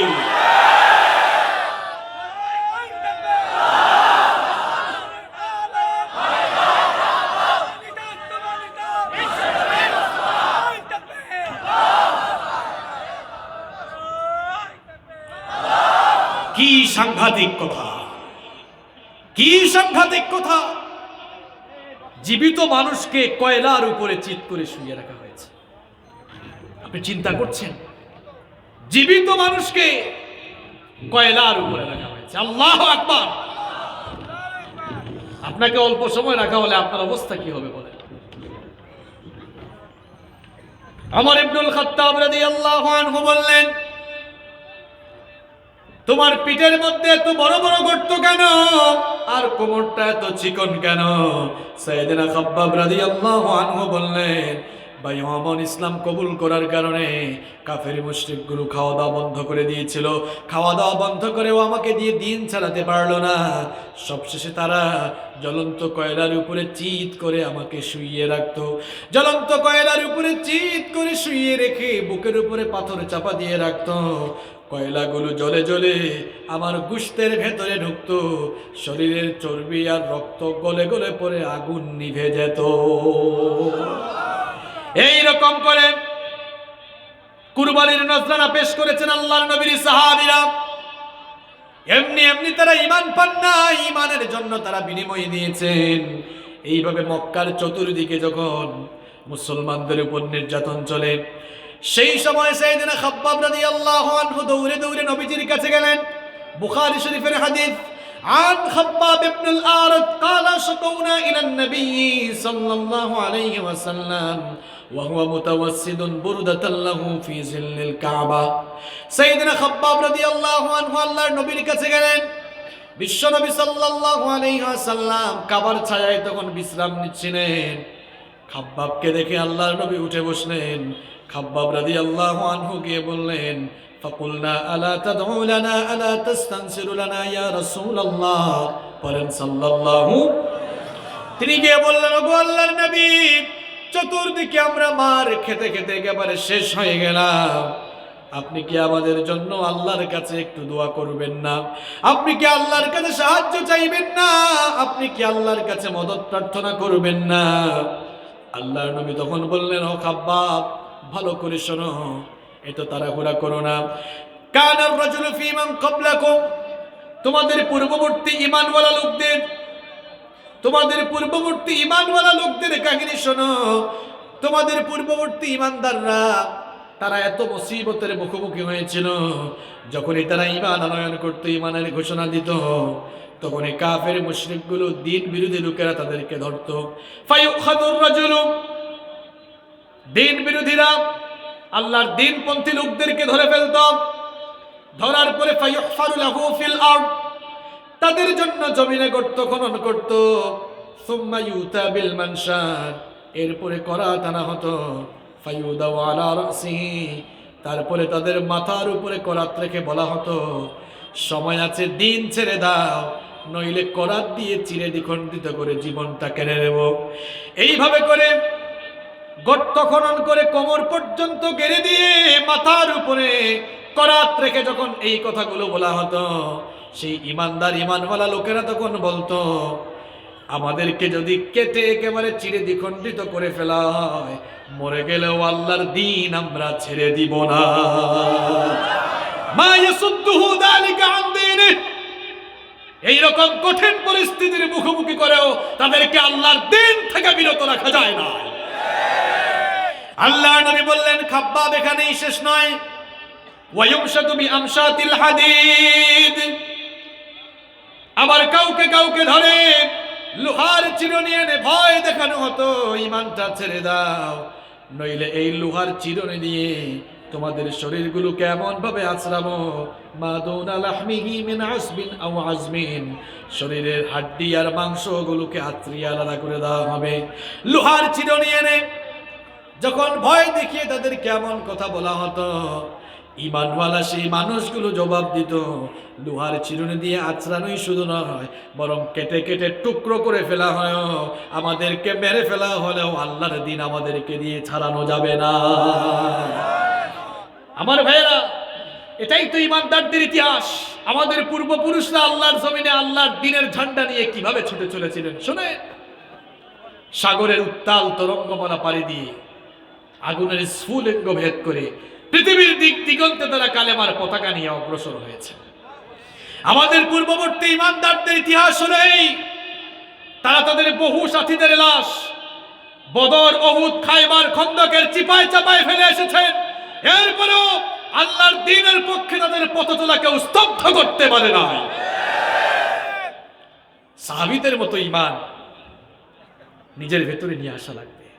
সাহাবায়ে কেরাম রাদিয়াল্লাহু তাআলা আলাইহিম আজমাইন, তারা যেভাবে আল্লাহর দ্বীনের জন্য নিজেদেরকে উজাড় করে দিয়েছিলেন, বিলীন করে দিয়েছিলেন, উৎসর্গ করে দিয়েছিলেন, ঠিক সেইভাবে যদি ঈমানদার মুসলমানরা আল্লাহর জমিনে আল্লাহর দ্বীন কায়েমের জন্য নিজেদেরকে উৎসর্গ করে দিতে পারে, তাহলেই দেখবেন এই পৃথিবীর প্রত্যেকটি জনপদে কোরআনের পতাকা পথ পথ করে উঠবে ইনশাআল্লাহ। এই জন্য ত্যাগ আর কুরবানির নজরানা পেশ করার জন্য প্রস্তুত থাকা লাগবে। আমার ভাইরা দেখেন, আমরা তো ঈমান আনে, ঈমানের জন্য কোনো বিনিময় দিই নাই। আর রাসূল করিম সাল্লাল্লাহু আলাইহি ওয়াসাল্লামের সাহাবীরা এইভাবে করে তারা ঈমানের জন্য বিনিময় দিয়েছেন। কেমন বিনিময় দিয়েছেন দেখেন, নিজের জান মাল ধন সম্পদ আল্লাহর রাস্তায় উৎসর্গ করেছেন, জানও দিয়েছেন, মালও। আমাদের মধ্যে অনেককেই পাবেন কয় হুজুর জান দিয়ে দেব কিন্তু মাল দিতে পারবো না, এরকম আছে না? জান দিয়ে দিবে কিন্তু মাল। আল্লাহ তাআলা আমাদের দুর্বলতার জায়গা জানেন। এই জন্য কোরআনুল কারীমের যত জায়গায় আল্লাহ তাআলা জান আর মাল দিয়ে আল্লাহর রাস্তায় দিন কায়েমের কথা, দিনের পথে অবিচল থাকার কথা কিংবা জিহাদের কথা বলেছেন, তত জায়গায় আল্লাহ তাআলা জানের আগে মাল দেওয়ার কথা বলেছেন। অনেক আলেম ওলামা এখানে এসেছেন, দেখেন ওয়াতুজাহিদুনা ফি সাবিলিল্লাহি বিআমওয়ালিকুম আগে না আনফুসিকুম আগে? কথা বলেন, বিআমওয়ালিকুম আগে না আনফুসিকুম আগে? বিআমওয়ালিকুম আগে। কোরআনের সব জায়গায় আনফুসিকুমের আগে কি? আমওয়ালিকুম। আল্লাহ তাআলা ভালো করেই জানেন ওই ধন সম্পদের দিকে আপনার দুর্বলতা বেশি। এই জন্য আল্লাহই বলছেন তোর জান পরে দিস, আগে মাল দে। আগে কি দে? মাল দে। এমনকি আল্লাহ তাআলা আমাদের কাছ থেকে আগে জান না, মাল কিনতে চান। ইন্নাল্লাহা আশতারা মিনাল মুমিনিনা ইন্নাল্লাহা আশতারা মিনাল মুমিনিনা আনফুসাহুম ওয়া আমওয়ালাহুম বিআন্না লাহুমুল জান্নাহ। এই জান আল্লাহ, মালও আল্লাহ কিনতে চান। আল্লাহর রাস্তায় দুটোকে উৎসর্গ করে দিলে জান্নাত দিবেন কে? কথা বলেন, জান্নাত দিবেন কে? আল্লাহর নবীর সাহাবীরা জান যেমন দিয়েছেন, মালও। তাবুকের কাহিনী তো আপনারা জানেন, আবু বকর রাদিয়াল্লাহু আনহু সর্বস্ব দিয়েছেন। তো সেদিকে যাচ্ছি না, দেখেন আরেকটি চমৎকার ঘটনা আপনাদেরকে শোনাই। মদিনায় একজন ইয়াতিম ছেলের খেজুরের একটি বাগান ছিল। তার খেজুর বাগানের পাশে আবু লুবাবা নামক একজন সাহাবীর খেজুর বাগান ছিল। এবার দুইজনের খেজুর বাগানের মাঝখান দিয়ে যখন প্রাচীর নির্মাণ করা হবে, সীমানা যখন নির্ধারণ করা হবে, দেখা গেল ওই ইয়াতিম ছেলের অংশের ভেতরে আবু লুবাবা রাদিয়াল্লাহু আনহুর খেজুর বাগানের একটি খেজুর গাছ পড়ে গেল। ইয়াতিম ছেলেটি বলল, যেহেতু আপনার একটি খেজুরের গাছ আমার অংশে পড়ে গিয়েছে, এজন্য হয় আপনি গাছটা আমার কাছে বিক্রি করে দেন অথবা আমাকে দান করে দেন। দেখেন আমার আপনার চরিত্র কেমন। আপনার অংশে যদি আরেকজনের গাছ পড়ে, আপনি বলবেন আমার অংশে পড়ছে, এটা আমার। কিন্তু তাদের হৃদ্যতা কেমন ছিল দেখেন। তিনি বললেন, আপনার বাগানের একটি গাছ আমার অংশে পড়ে গিয়েছে, আপনি এক কাজ করেন, হয় আমার কাছে বিক্রি করে দেন অথবা আমাকে আপনি দান করে দেন। কি হৃদ্যতার সম্পর্ক! আবু লুবাবা রাদিয়াল্লাহু আনহু বলবেন, না, বিক্রিও করব না, দানও করব না, আমার গাছ আমাকে দাও। দুইজনের মধ্যে আবার গন্ডগোল লাগলো, দুইজনের মধ্যে এবার ঝগড়া শুরু হলো। সমাধানের জন্য তারা বিশ্বনবী সাল্লাল্লাহু আলাইহি ওয়াসাল্লামের কাছে গেলেন। বিশ্বনবী সাল্লাল্লাহু আলাইহি ওয়াসাল্লাম শুনে বললেন, আবু লুবাবা শোনো, তোমার যেই গাছটা এতিম ছেলের বাগানের অংশের ভেতরে পড়ে গিয়েছে, গাছটা তাকে দিয়ে দাও কিংবা তুমি তার কাছে বিক্রি করে দাও। এরপরেও তিনি রাজি হলেন না। আল্লাহর নবী তখন বললেন, তুমি যদি তোমার ভাইয়ের কাছে গাছটা বিক্রি করো অথবা তাকে দান করে দাও, আমি বলছি শোনো, কাল কিয়ামতের দিন আমি নবী নিজে তোমার জন্য জান্নাতে একটি খেজুর গাছের জিম্মাদার হয়ে যাব। এত বড় অফার। এরপরেও তিনি বললেন, না, আমি দিব। পাশেই ছিলেন একজন সাহাবী, তার নাম আবু দাহদাহ রাদিয়াল্লাহু আনহু। আবু দাহদাহ রাদিয়াল্লাহু আনহুর পরিচয় আপনারা শোনেন। তিনি ছিলেন মদিনার সবচাইতে বড় খেজুর বাগানের মালিক। তার খেজুর বাগানের ভেতরে 600 খেজুরের গাছ ছিল। বাগানের ভেতরে বাগান বাড়ি এবং কুয়াও ছিল। আবু দাহদাহ রাদিয়াল্লাহু আনহু যখন এই অবস্থা দেখলেন, আল্লাহর নবীর জবান থেকে এই কথা শুনলেন, তিনি আল্লাহর নবীকে বললেন, ওগো আল্লাহর নবী, আমি যদি ওই গাছটা আবু লুবাবার কাছ থেকে যে কোনোভাবে এনে আমার এতিম ভাইকে দিয়ে দেই, তাহলে আপনি বলেন তো আমার জন্য জান্নাতে খেজুর গাছের জিম্মাদার আপনি হবেন নাকি? আল্লাহর নবী তখন বললেন, অবশ্যই হব। আবু দাহদাহ রাদিয়াল্লাহু আনহু এবার আবু লুবাবা রাদিয়াল্লাহু আনহুর কাছে প্রস্তাব নিয়ে গেলেন। গিয়ে বললেন, আবু লুবাবা শোনো, তুমি তো ভালো করেই জানো মদিনার সবচাইতে বড় খেজুর বাগানের মালিক হলাম আমি। আমার খেজুর বাগানের ভেতরে 600 খেজুরের গাছ রয়েছে, বাগান বাড়ি আর কুয়াও আছে। আমার এই বাগান বাড়ি, কুয়া এবং এই খেজুর বাগান সব আমি তোমাকে দিয়ে দেব, বিনিময়ে ওই একটা গাছ তুমি আমাকে আমার কাছে বিক্রি করো। এই কথা আপনার কাছে বলা হলে আপনার কাছেই তো আশ্চর্যজনক লাগতো, তাই না? আবু লুবাবা রাদিয়াল্লাহু আনহু বললেন, আবু দাহদা, তুমি আমার সাথে ফাইজলামি করছো না, ঠাট্টা উপহাস করছো। তোমার বিশাল বড় বাগান, বাগান বাড়ি আর কুয়া সব আমাকে দিয়ে দিবা মাত্র একটা গাছের বিনিময়ে, আর ফাইজলামি করো না। এই ঠাট্টা উপহাস বন্ধ করো, ঠাট্টা উপহাস করো না। আবু দাহদা রাদিয়াল্লাহু আনহু বললেন, আল্লাহর কসম করে বলছি, ঠাট্টা উপহাস করছি না। আমি আমার বিশাল এই খেজুর বাগান, বাগান বাড়ি আর কুয়া সব তোমার কাছে বিক্রি করব, বিনিময়ে ওই গাছটা তুমি আমাকে দিয়ে দাও। এরপরেও তিনি বিশ্বাস করলেন না। তিনি বারবার বলার পরে যখন তিনি বিশ্বাস করলেন, দুজনে সম্মত হয়ে এবার তাদের চুক্তি তারা শেষ করলেন। আবু দাহদা রাদিয়াল্লাহু আনহু বাড়িতে গিয়ে তার স্ত্রীকে ডেকে বললেন, প্রিয়তমা স্ত্রী আমার, এক্ষুনি আমার সন্তানদেরকে নিয়ে ঘর থেকে বের হয়ে যাও, বাড়ি থেকে বের হয়ে যাও, কারণ এই বাগান বাড়ি আর কুয়া আমি বিক্রি করে দিয়েছি। তার স্ত্রী এই কথা শুনে বললেন, যেহেতু মদিনার সবচাইতে বড় খেজুর বাগান হলো এটি এবং বাগান বাড়ি আর কুয়া সহ আছে, মনে হয় মোটা অঙ্কে সেটা বিক্রি করা হয়েছে। তিনি জানতে চাইলেন, প্রিয়তম স্বামী আমার, কেমন বিনিময় দিয়ে, কেমন দাম দিয়ে এই বাগান বাড়ি আর কুয়া বিক্রি করেছেন? আবু দাহদা রাদিয়াল্লাহু আনহু তখন বললেন, এত বেশি বিনিময়ে বিক্রি করেছি যেই বিনিময়ে দুনিয়ার কোনো মানুষ দেওয়ার সামর্থ্য রাখে না। কৌতূহলী মনে তার স্ত্রী জানতে চাইলেন, এটা আবার কেমন বিনিময় যেই বিনিময়ে কেউ দিতে পারে না? কিসের বিনিময়ে বিক্রি করেছেন? তিনি তখন বললেন, কিয়ামতের দিন আল্লাহর নবী আমার জন্য জান্নাতে একটি খেজুর গাছের জিম্মাদার হবেন। জান্নাতে একটি খেজুর গাছ পাবার আশায় দুনিয়ার 600 খেজুর গাছ সম্বলিত বিশাল খেজুর বাগান বাড়ি আর কুয়া আমি আল্লাহর দিনের জন্য বিক্রি করে এসেছি। এই হচ্ছে সাহাবীদের ত্যাগ আর কুরবানির ইতিহাস। ওই যে বললাম, তারা আমাদের মতো ফ্রি ঈমান পান। জান যেমন দিয়েছেন, মালও দিয়েছেন, মাল যেমন দিয়েছেন, জানও দিয়েছেন। শুধু নিজেদের ধন সম্পত্তি উজাড় করেন নাই, নিজেদের জীবনটাকেও তারা অকাতরে বিলীন করে দিয়েছেন। বলেন তো, ইসলামের প্রথম যুদ্ধের নাম কি? সবাই বলেন, ইসলামের প্রথম যুদ্ধের নাম কি? পেছনের ভাইরা, ইসলামের প্রথম যুদ্ধের নাম কি? বদরের যুদ্ধ। বলেন তো আপনারা, যুদ্ধটা কঠিন ছিল না সহজ ছিল? কেন কঠিন ছিল? হ্যাঁ, 313 আর আমি জানতাম আপনারা এটাই বলবেন। ইয়েস, আপনি সঠিক। 313 আর 1000 এই জন্য কঠিন না, কারণ ইতিহাসে এমন বহু প্রমাণ আছে, সংখ্যায় কম হয়েও সংখ্যাধিক্যকে হারিয়ে দিয়েছে দৃঢ় মনোবল আর একত্রিত ঐক্য থাকার কারণে। এরকম আছে না নাই? বদরের যুদ্ধ এই কারণে কঠিন ছিল না, বদরের যুদ্ধ কঠিন ছিল অন্য কারণে। কারণ বদরের ময়দানে যারা মুখোমুখি হয়েছিল এরা সবাই রক্ত সম্পর্কীয়। পরিস্থিতি এমন ছিল, বাবা ইসলাম কবুল করেছে কিন্তু ছেলে করে নাই, চাচা ইসলাম কবুল করেছে ভাতিজা করে নাই, কিংবা ভাতিজা করেছে চাচা করে নাই। এখন দেখা গেল বদরের ময়দানে যারা একত্রিত হলো, বাপ বেটা মুখামুখি, চাচা ভাতিজা মুখামুখি। এটা কি সোজা কথা? এটা কি সোজা কথা? বাপ ছেলের বিরুদ্ধে, ছেলে বাপের বিরুদ্ধে, চাচা ভাতিজার বিরুদ্ধে, ভাতিজা চাচার বিরুদ্ধে অস্ত্র তুলবে, এটা কি সোজা কথা? আরে ভাই, আপনি তো আপনার সামান্য দল কারামের জন্য আল্লাহর দ্বীনের পক্ষে কথা বলতে পারেন না।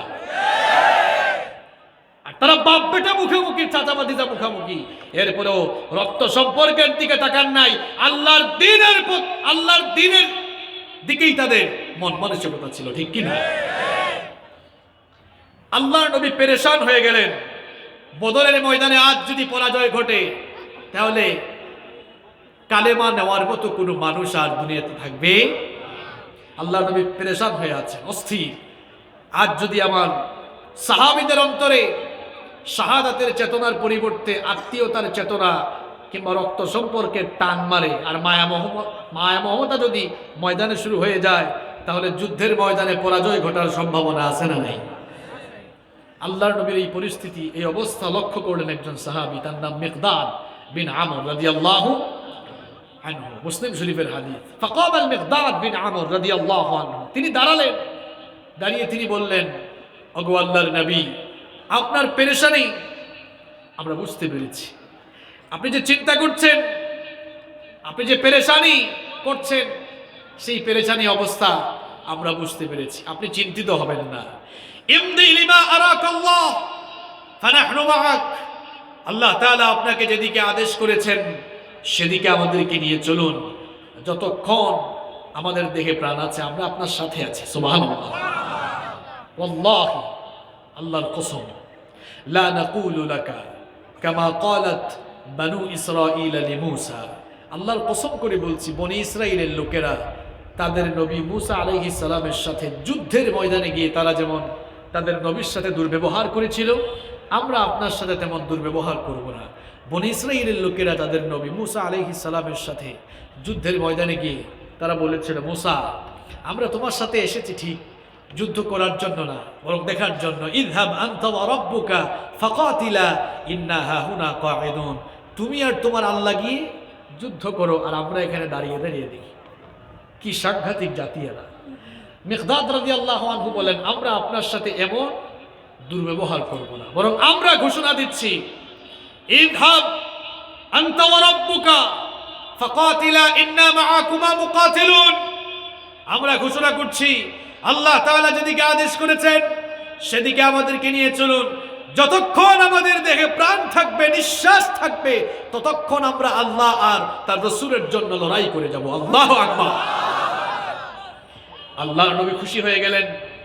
খুশি হয়ে তিনি বললেন, এই যদি তোমাদের মনের অবস্থা হয়, কুমু ইলা জান্নাতিন আরদুহা কাআরদিস সামাওয়াতি ওয়াল আরদ, এই যদি তোমাদের মনোবাসনা হয়, তাহলে চলো চলো সেই জান্নাতের দিকে, যে জান্নাতকে আল্লাহ তাআলা তোমাদের মতো শাহাদাত প্রত্যাশী লোকদের জন্য 7 আসমান আর জমিনের চাইতে আরো বিশাল করে বানিয়েছেন। একজন যুবক সাহাবী, কি সাহাবী? যুবক সাহাবী, তিনি আনসারী একজন সাহাবী ছিলেন। আনসার আর মুহাজির বুঝেন তো আপনারা? মুহাজির মানে হিজরতকারী। যে সকল সাহাবীরা মক্কা থেকে মদিনায় হিজরত করে এসেছেন তাদেরকে বলা হয় মুহাজির সাহাবী। আর আনসারী কারা? ওই হিজরত করে আসা লোকদেরকে মদিনায় যারা সহযোগিতা করেছেন, আশ্রয় দিয়েছেন, তাদেরকে বলা হয় আনসারী সাহাবী। আল্লাহর নবীর এই কথা শুনে একজন আনসারী সাহাবী, যুবক মানুষ, তার নাম হচ্ছে উমাইর ইবনুল হুমাম রাদিয়াল্লাহু আনহু, তিনি বললেন, আল্লাহর নবীর এই কথা শুনে বললেন, বাখ বাখ ইয়া রাসূলুল্লাহ, বলেন সাল্লাল্লাহু। বাখ বাখ এটি হচ্ছে আল-লুগাতুল মাহাল্লি, আঞ্চলিক ভাষা। এর অর্থ হয় মা আহসানাহু ওয়া মা আযমাহু, অর্থাৎ কি ফ্যান্টাস্টিক কথা আপনি বলেছেন, কি চমৎকার কথা আপনি বলেছেন। আল্লাহর রাস্তায় আমাদের জীবন আজ চলে গেলে 7 আসমান আর জমিনের চেয়ে আরো বড় জান্নাত আল্লাহ আমাদের জন্য রেখেছেন। কিচ্ছা শোনাচ্ছে নাকি আপনাকে? বুখারী শরীফ থেকে শোনাচ্ছে। আল্লাহর নবী যখন বললেন বালা, অবশ্যই। উমাইর ইবনুল হুমাম তখন বললেন, লা ইন আনা হুয়িতু আন আকুলা তামারাতি হাদিহি ইন্নাহা লাহায়াতুন তাওয়িলা, আপনার জবান থেকে এই কথা শোনার পর আমি যদি খেজুর খেতে থাকি। তিনি খেজুর খাচ্ছিলেন, ওয়া কানা ইয়াকুলুত তামার, খেজুর খাচ্ছিলেন। তিনি তখন বললেন, আমি আপনার জবান থেকে এই কথা শুনে খেজুর খেয়ে খেয়ে যদি সময় নষ্ট করি, তাহলে জান্নাতে ঢুকতে তো আমার দেরি হয়ে যাবে। তিনি বললেন, লা ইন আনা হুয়িতু আন আকুলা তামারাতি হাদিহি ইন্নাহা লাহায়াতুন তাওয়িলা, এজন্য আমি খেজুর খেয়ে খেয়ে সময় নষ্ট করে জান্নাতে দেরি করে যেতে চাই না।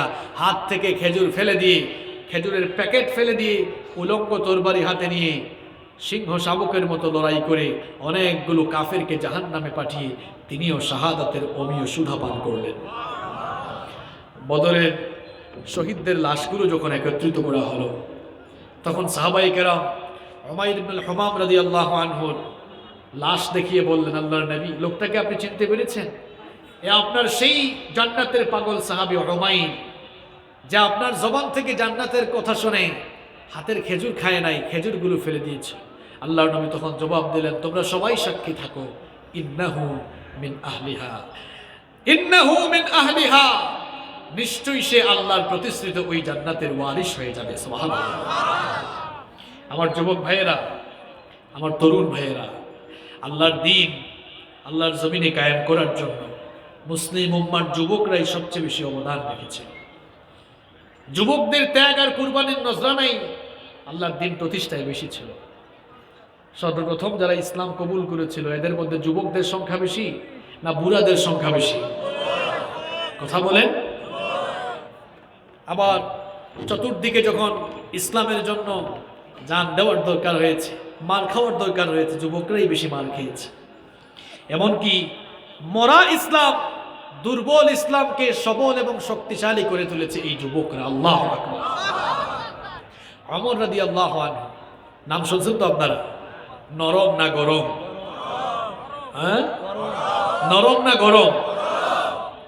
ওমর রাদিয়াল্লাহু আনহু তিনি যখন ইসলাম কবুল করেছেন বয়স ছিল মাত্র 26 বছর। কত বছর? ইসলাম কবুল করার পর রাসূল করিম সাল্লাল্লাহু আলাইহি ওয়াসাল্লামের কাছে এসে বললেন, ইয়া রাসূলুল্লাহ, পড়েন সাল্লাল্লাহু আলাইহি ওয়াসাল্লাম, আলাসনা আলাল হক, আমরা কি হকের উপরে প্রতিষ্ঠিত নই? রাসূল করিম সাল্লাল্লাহু আলাইহি ওয়াসাল্লাম তখন বললেন, বালা, অবশ্যই আমরা হকের উপরে প্রতিষ্ঠিত আছি। ওমর ইবনুল খাত্তাব রাদিয়াল্লাহু আনহু তখন বললেন, যদি সত্যিকার অর্থেই আমরা হকের উপরে প্রতিষ্ঠিত থাকি তাহলে আপনার সাহাবীরা এখনো গোপনে গোপনে নামাজ পড়ছে কেন? এখনো গোপনে গোপনে দাওয়াতি কাজ চলে কেন? ওমর ইসলাম কবুল করেছে, ওমর গোপনে গোপনে করবে না, ওমর যা করার সব সামনাসামনি করবে। আল্লাহু আকবার। ওমর যা করার কি করবে? আল্লাহর নবী বললেন, ওমর তুমি কি চাইছো? ওমর রাদিয়াল্লাহু আনহু তখন বললেন, ওগো আল্লাহর নবী, আমি যে ইসলাম কবুল করেছি এটা সবাই জানা দরকার, আর ওমরের জজবা এবং সাহসিকতাও সবাই দেখা দরকার। আল্লাহর নবী বললেন, কি করতে চাও? ওমর রাদিয়াল্লাহু আনহু বললেন, আমি কাবার চত্বরের দিকে একটি মিছিল বের করতে চাই। আল্লাহু আকবার। আল্লাহর নবীর কাছে পারমিশন চাইলেন, আল্লাহর নবী পারমিশন দিলেন। মিছিল কি একা একা করা যায় না সাথে কিছু লোকজন লাগে? তখন ইসলাম কবুলকারী লোকদের সংখ্যা বেশি ছিল না কম ছিল? শুধু কম বললেও ভুল হবে, বলতে হবে অত্যন্ত কম, খুবই কম ছিল। আল্লাহর নবী পারমিশন দিয়ে দিলেন। ওমর রাদিয়াল্লাহু আনহু ওই গুটি কয়েক লোক যারা ইসলাম কবুল করেছিল তাদেরকে লাইন ধরালেন। মিছিলের মাঝখানে রাসূল করিম সাল্লাল্লাহু আলাইহি ওয়াসাল্লামকে রেখে সামনে দাঁড়িয়ে, মিছিলের সামনে দাঁড়িয়ে ইসলামের বীর দুই সিপাহ সালার নেতৃত্ব দিলেন। একজন আল্লাহর নবীর আপন চাচা হামজা রাদিয়াল্লাহু আনহু, আর আরেকজন ওমর ইবনুল খাত্তাব রাদিয়াল্লাহু। এবার মিছিল বের হলো, স্লোগানও উঠলো, লিল্লাহি তাকবীর। এটা কি ওমরের স্লোগান হয়েছে? ওমরের স্লোগান কি এরকম এত কম আওয়াজে? তাহলে ওমরের মতো একটা স্লোগান দেন, লিল্লাহি তাকবীর। কাবার চত্বরে এইরকম স্লোগান উঠলো, নতুন স্লোগান, কারণ এর আগে মক্কায় এরকম স্লোগান কেউ আর দেয়? কথা বলেন, কেউ আর দেয়? আবু জেহেলের কানে এই আওয়াজ গেল। আবু জেহেল বলল, কি ব্যাপার? আমার নির্বাচনী এলাকায়, আমার এলাকায় এমন নতুন স্লোগান কারা বের করলো? কার এত বড় সাহস? বের হও, বের হয়ে দেখো তো এরা কারা। লোক পাঠালো, খবর দিল এসে, স্যার ঘটনা কিন্তু ভালো না, ঘটনা খুব খারাপ। আবু জেহেল বলল, কি হয়েছে? কয়, আমাকে দলের লোক এখন তাদের দলে চলে গেছে। কয় মানে? কয়, যেই অমরকে নিয়ে আমরা মিটিং করতাম, যে অমর এতদিন আমাদের সাথে ছিল, এখন মিছিলের সামনে অমর নেতাগিরি করতেছে, নেতৃত্ব দিচ্ছে। সুবহানাল্লাহ পড়ে। আবু জেহেল বলল, কি বলো? এটা তো আমার বিশ্বাস হয় না, অমরের মতো বুদ্ধিমান লোক তো এই কাজ করার কথা। আবু জেহেল বের হলো, বের হয়ে দেখে, হায় হায়, সত্যিই তো মিছিলের সামনে কাকে দেখা যায়? কাকে দেখা যায়? এই কাফের মুশরিকদের চরিত্র ছিল, যেদিকেই মুসলমানদের একটু আওয়াজ শুনতো সেদিকেই গিয়ে মুসলমানদেরকে পিটাতো। একটু আগেই তো সেই নির্মম নির্যাতনের ইতিহাস আপনাদেরকে শুনিয়েছি।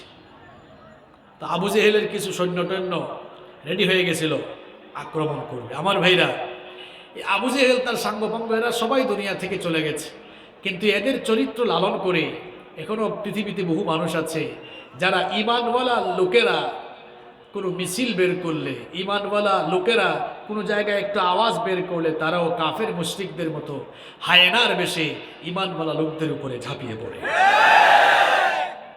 এই চরিত্রের মানুষগুলো, এদের রক্ত আপনি যদি কোরআনের ল্যাবরেটরিতে নিয়ে পরীক্ষা করেন তাহলে এদের রক্তের মধ্যে আবু জেহেলের ভাইরাস পাওয়া যায়। সম্মানিত ভাইয়েরা, যারা লাঠিসোঁটা নিয়ে বের হয়েছে আক্রমণ করার জন্য, আবু জেহেল বলল, এই কি রে, তোরা যে লাঠিসোঁটা নিয়ে বের হইলে সামনে কে দেখোস না তোরা? বলেন সামনে কে? সামনে কে? কেউ যদি নিজের বউকে বিধবা বানাতে চাও, নিজের বিবিকে, নিজের বউকে যদি বিধবা বানানোর খায়েশ কারো উঠে, আর কারো সন্তানদেরকে এতিম করার খায়েশ যদি উঠে, যা অমরের সামনে যা, কারণ অমর কথা বলবে পরে মাইর দিবে। এখন নেতার অবস্থা যদি এই হয় তাহলে কর্মীর অবস্থা তো আরো খারাপ হওয়ার কথা। তারা বললো, আর কার উপর ভরসা করে সামনে আগাবো, আমাদের নেতার অবস্থাই তো খারাপ। আমার ভাইয়েরা, আমার যুবক ভাইয়েরা, কথাগুলো মন দিয়ে শোনেন। চতুর্দিকে যখন মুসলমানরা মজলুম, সেই মার খাওয়া দুর্বল ইসলামকে সবল আর শক্তিশালী করে তুলেছিল যুবকদের সাহসী ভূমিকার মাধ্যমে, ঠিক কিনা? আজ গোটা পৃথিবীতে মুসলমানরা লাঞ্ছিত, বঞ্চিত, অপদস্থ, নির্যাতিত, নিপীড়িত, নিষ্পেষিত, অধপতিত মজলুম এই মুসলমানদেরকে অধপতন এর অতল তলদেশ থেকে যদি আমরা বের করে আনতে চাই, খালিদ বিন ওয়ালিদ, হামজা, ওমর ইবনুল খাত্তাব রাদিয়াল্লাহু আনহুর উত্তরসূরি যুবক আর তরুণ ভাইয়েরা, আপনাদেরকে ইমানি তেজ, ইমানি বলিয়ান, ইমানি তেজে তেজোদ্দীপ্ত হয়ে অমরের ভূমিকায় আপনারাও যদি সাহসিকতার সাথে একটিবার ময়দানে নেমে যেতে পারেন, আর চতুর্দিকে যদি আল্লাহু আকবারের স্লোগান উঠাতে পারেন, তাহলে দেখবেন আবু জেহেলদের মতো গোটা পৃথিবীর ইসলাম বিরোধী আর কোরআন বিরোধীদের কলিজার মধ্যে কম্পন শুরু হয়ে যাবে।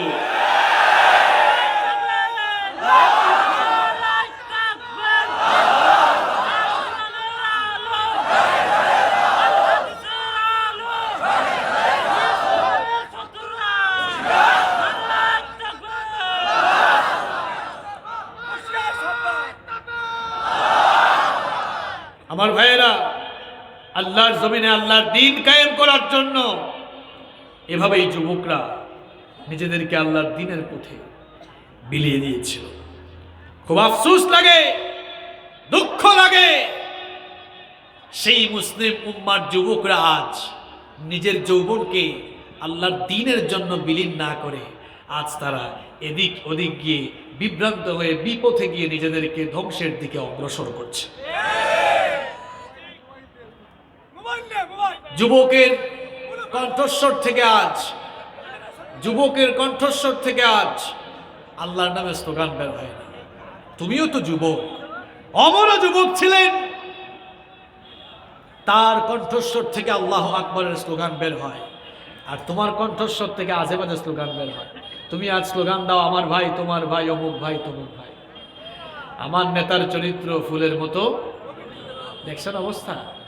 যার জন্য স্লোগান দেয় এমনও হতে পারে যে ওই লোকটা নামাজ পড়ে না 1 ওয়াক্ত, গাঁজা খায় 5 ওয়াক্ত, শয়তানের ভক্ত, জাহান্নামের তত্ত্ব।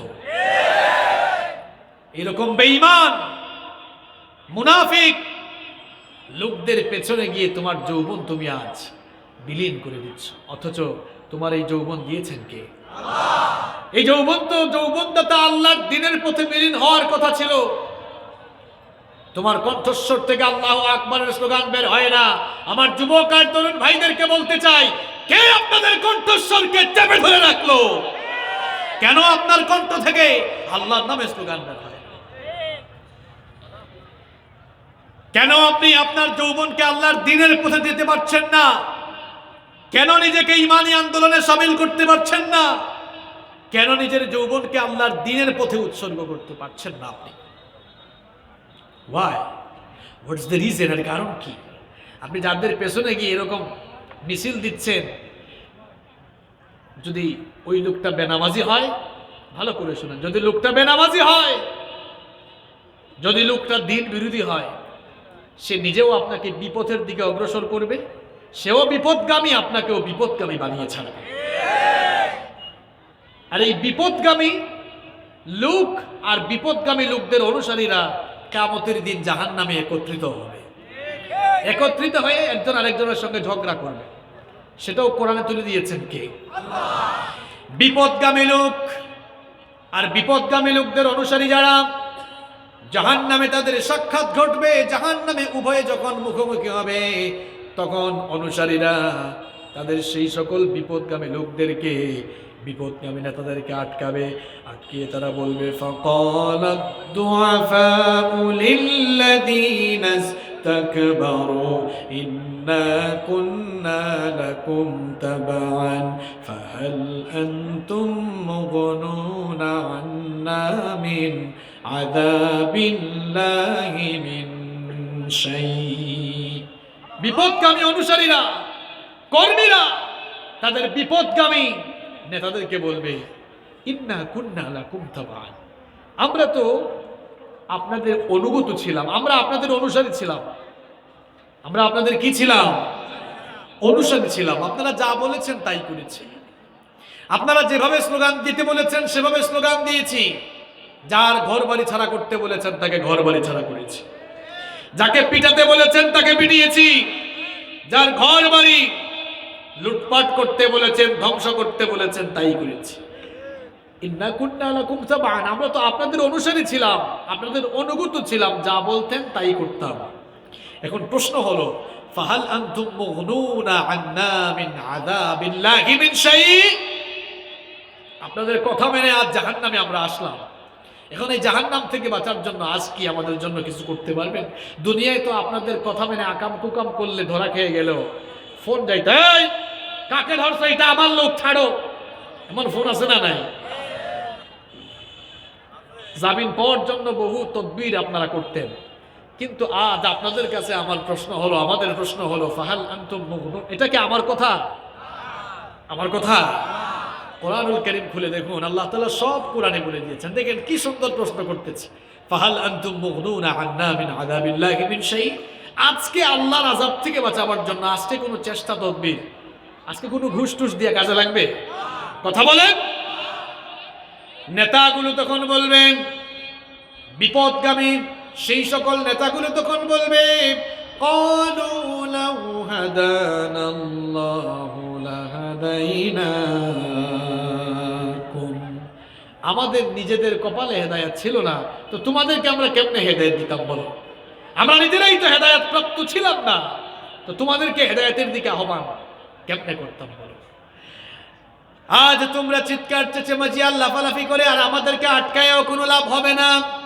সাওয়াউন আলাইনা আজাজি'না আম সাবারনা মা লানা মিন মাহিস। আজকে ধৈর্য ধরো আর না ধরো, যতই চিল্লি লাফালাফি চিৎকার চেঁচামেচি করো না কেন, আজকে তোমাদের অবস্থা আর আমার অবস্থা জাহান্নামে সমান সমান। আজকে নেতা কর্মী কি?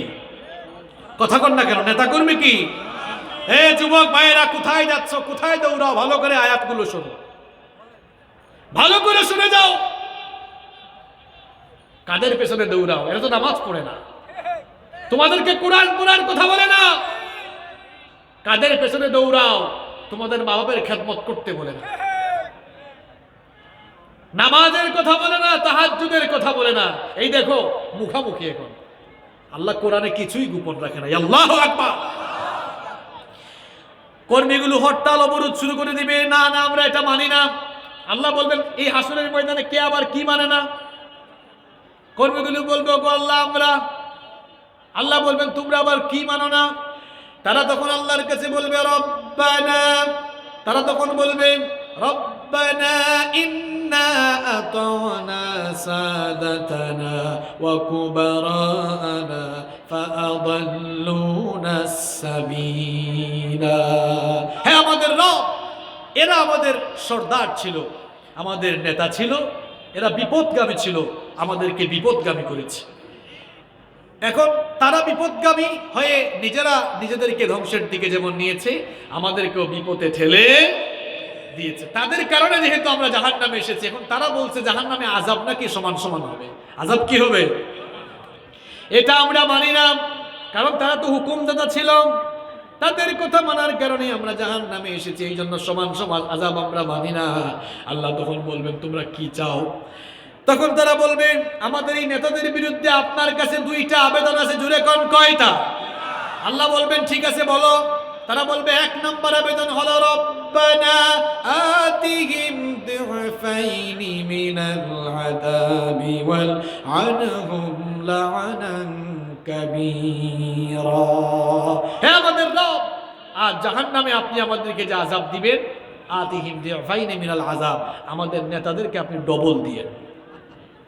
কি দিয়ে? বিপদগামী নেতারা সেদিন নেতাগিরির মজা বুঝবে, কর্মীরাই সেদিন আল্লাহর কাছে আবেদন করে বলবে আল্লাহ আমাদেরকে যা পেদানি দেওয়া হবে এদেরকে যেন ডবল পেদানি দেওয়া হয়। নেতাগিরি ভালো করে ছুটে যাবে। তবে ভালো মানুষ যারা, নামাজি যারা, কোরআনওয়ালা যারা, ইসলামওয়ালা যারা, যারা নিজেদের অন্তরে ঈমান লালন করে, কোরআন এবং ইসলামকে হৃদয়ে লালন করে ধারণ করে যারা জীবনকে ঈমানের পথে অগ্রসর করেছে, তাদেরকে জান্নাত দিবেন কে? কিন্তু যারা বিপথে নিমজ্জিত হয়ে নিজেদেরকে বিপদগামী করেছে, নিজের আশপাশের লোকদেরকেও বিপদগামী করেছে, এই লোকগুলোই তার বিরুদ্ধে দাঁড়াবে, বলবে আল্লাহ একে ডাবল দাও। কি দাও? কয়টা আবেদন বলছিলাম? কয়টা? এক নম্বর কি? আল্লাহ এদেরকে কি দাও? দুই নম্বরে হলো এই লোকগুলো সব সময় চেয়ারে বসতো, আমাদেরকে মাটিতে বসাইতো, সামনে পিছনে আমাদেরকে কুকুরের মতো খাটাতো। সব সময় এরা নেতাগিরি করেছে, কখনো অপমান করতে পারে নাই। আজ যেহেতু সুযোগ পেয়েছি অপমান করতে চাই। নাজআলহুমা তাহতা আকদামিনা লিয়াকুনা মিনাল আসফালিন। এদেরকে আমাদের সামনে রাখেন, আমরা আজ এদের বুকের উপরে পাড়া দিয়ে এদেরকে পদদলিত করে, দলিত মথিত করে এরপরে আমরা জাহান্নামে যেতে চাই। আল্লাহ! আমার যুবক ভাইয়েরা, আমার তরুণ ভাইয়েরা, আমার কলিজার টুকরা ভাইয়েরা, আপনাদেরকে রিকোয়েস্ট করে যাচ্ছে, যারা বিপদগামী লোকদেরকে কখনো অনুসরণ করবেন না, নইলে এই বিপদগামী লোক এবং বিপদগামী লোকদের অনুসারীদের যে দশা আল্লাহ এখানে বর্ণনা করেছেন, সেই পরিণতি আপনাকেও ভোগ করা লাগবে। নিজেদেরকে ঈমানের পথে অগ্রসর করুন। ঈমানওয়ালা লোক যারা, যারা নিজেদেরকে ঈমানের পথে অগ্রসর করছে, নিজেদেরকে যারা ঈমানের আন্দোলনে নিবেদিত করে দিয়েছে, আল্লাহর জমিনে যারা আল্লাহর দ্বীন কায়েম করার দৃঢ় প্রতিজ্ঞা নিয়ে যারা কাজ করছে, তাদের সঙ্গে চলে যান। তাহলে তাদের সঙ্গী সাথী হয়ে গেলে, ঈমানওয়ালা লোকদের সঙ্গী সাথী হয়ে গেলে কিয়ামতের দিন মাফ করে দিয়ে জান্নাত দিবেন কে? আল্লাহর জমিনে আল্লাহর দ্বীন কায়েমের জন্য এভাবেই নবী এবং সাহাবীরা, কথা আজ যেভাবে শুরু করেছিলাম, এই কোরআন যেদিন আল্লাহ নবীর কাছে অবতীর্ণ হলো সেদিন থেকেই মুসিবত শুরু হলো। এভাবে মুসিবত এবং বাধা বিপত্তির মোকাবেলা করেই আল্লাহর নবী সাহাবীদেরকে সঙ্গে নিয়ে ত্যাগ, কুরবানি, নজরানার চরম পরাকাষ্ঠা প্রদর্শন করে আল্লাহর জমিনে আল্লাহর দ্বীন কায়েম করেছেন। ঠিক কিনা? আমরাও যদি ঈমানের পথে নিজেদেরকে অবিচল রেখে আমরাও যদি আল্লাহর জমিনে আল্লাহর দ্বীন প্রতিষ্ঠা করতে চাই, তাহলে এভাবেই আমাদেরকে ত্যাগ আর কুরবানির নজরানা পেশ করার জন্য প্রস্তুত থাকা লাগবে।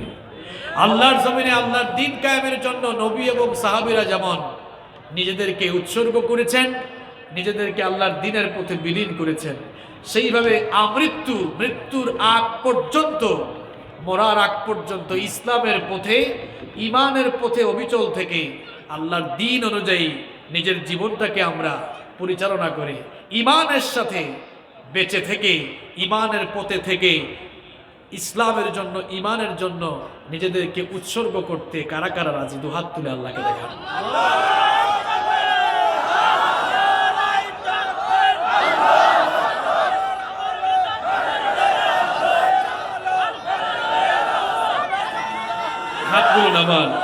হাতগুলো নামান, আল্লাহ কবুল করেন।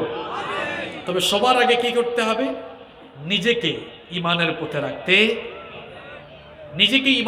রাখতে হবে, নিজেকে ভালো ঈমানদার বানাতে হবে, নিজেকে ভালো মুসলমান বানাতে হবে। ঈমান শুধুমাত্র মুখ দিয়ে দাবি করার বিষয় নয়। ঈমান হচ্ছে নিজের কাজকর্মের মাধ্যমে নিজের ঈমানিয়ত বহিঃপ্রকাশ করতে হবে।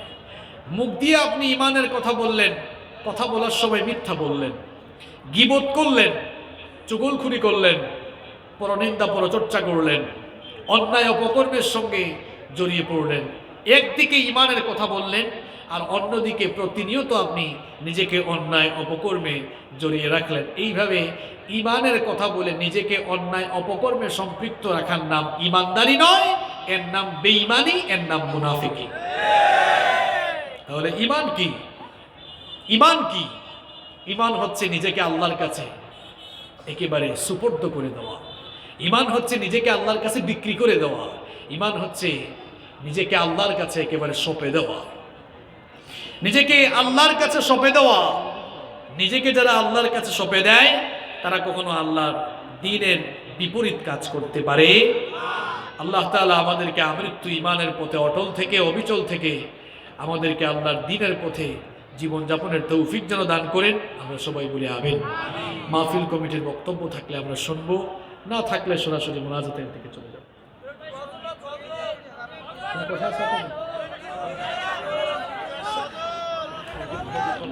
আপনাদেরকে গজল একটা না, সুযোগ থাকলে আমি 10টা শোনাতেও রাজি থাকতাম। বুঝতে পেরেছেন? মাইকের যে অবস্থা, এই দেখেন, মানে খুব অবস্থা খারাপ। এই 2 ঘন্টা আলোচনা করেছি অনেক কষ্ট করে, 1 ঘন্টা 45 মিনিট। আপনাদের দাবি আমি পূরণ করলাম, একটা শোনাবো, ঠিক আছে? একটা না দুইটা চেয়ারম্যান সাহেব না, মাশাআল্লাহ, ভালো আছেন? একটা না 10টাও শোনাইতাম, আসলে অবস্থা ভালো থাকলে। আমরা আসলে আরো আগামীতে শোনাবো ইনশাআল্লাহ। তারা দাবি করেছেন, একটা শোনাচ্ছি ইনশাআল্লাহ। সুন্নাত নয় শুধু দাওয়াতের মেহমান, সুন্নাত নয় শুধু খাওয়া শেষ মধুপান, সুন্নাত নয় শুধু দাওয়াতের মেহমান, সুন্নাত নয় শুধু খাওয়া শেষ মধুপান, আরো কিছু সুন্নাত আছে তুমি জানো কি?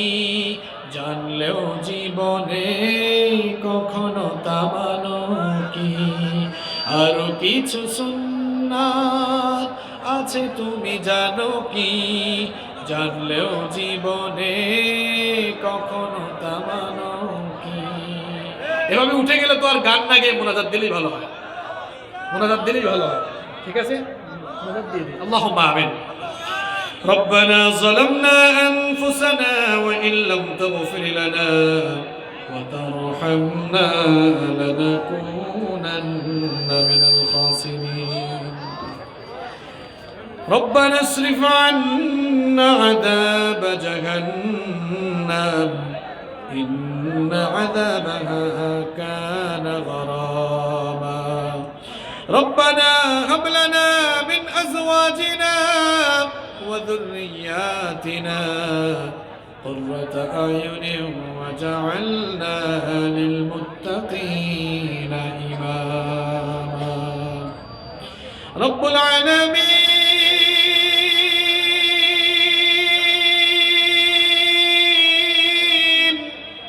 গভীর রাত পর্যন্ত তোমার কোরআন পাগল বান্দা বান্দিরা নীরবে বসে বসে তোমার আলোচনা শুনেছেন। রব্বুল আলামিন, গভীর এই রাতে তোমার কাছে আমরা যারা হাত তুলেছি, আমরা প্রত্যেকেই বড় গুনাহগার। গুনাহ করতে করতে নিজেদের নফসটাকে কলুষিত করে ফেলে দিয়েছি।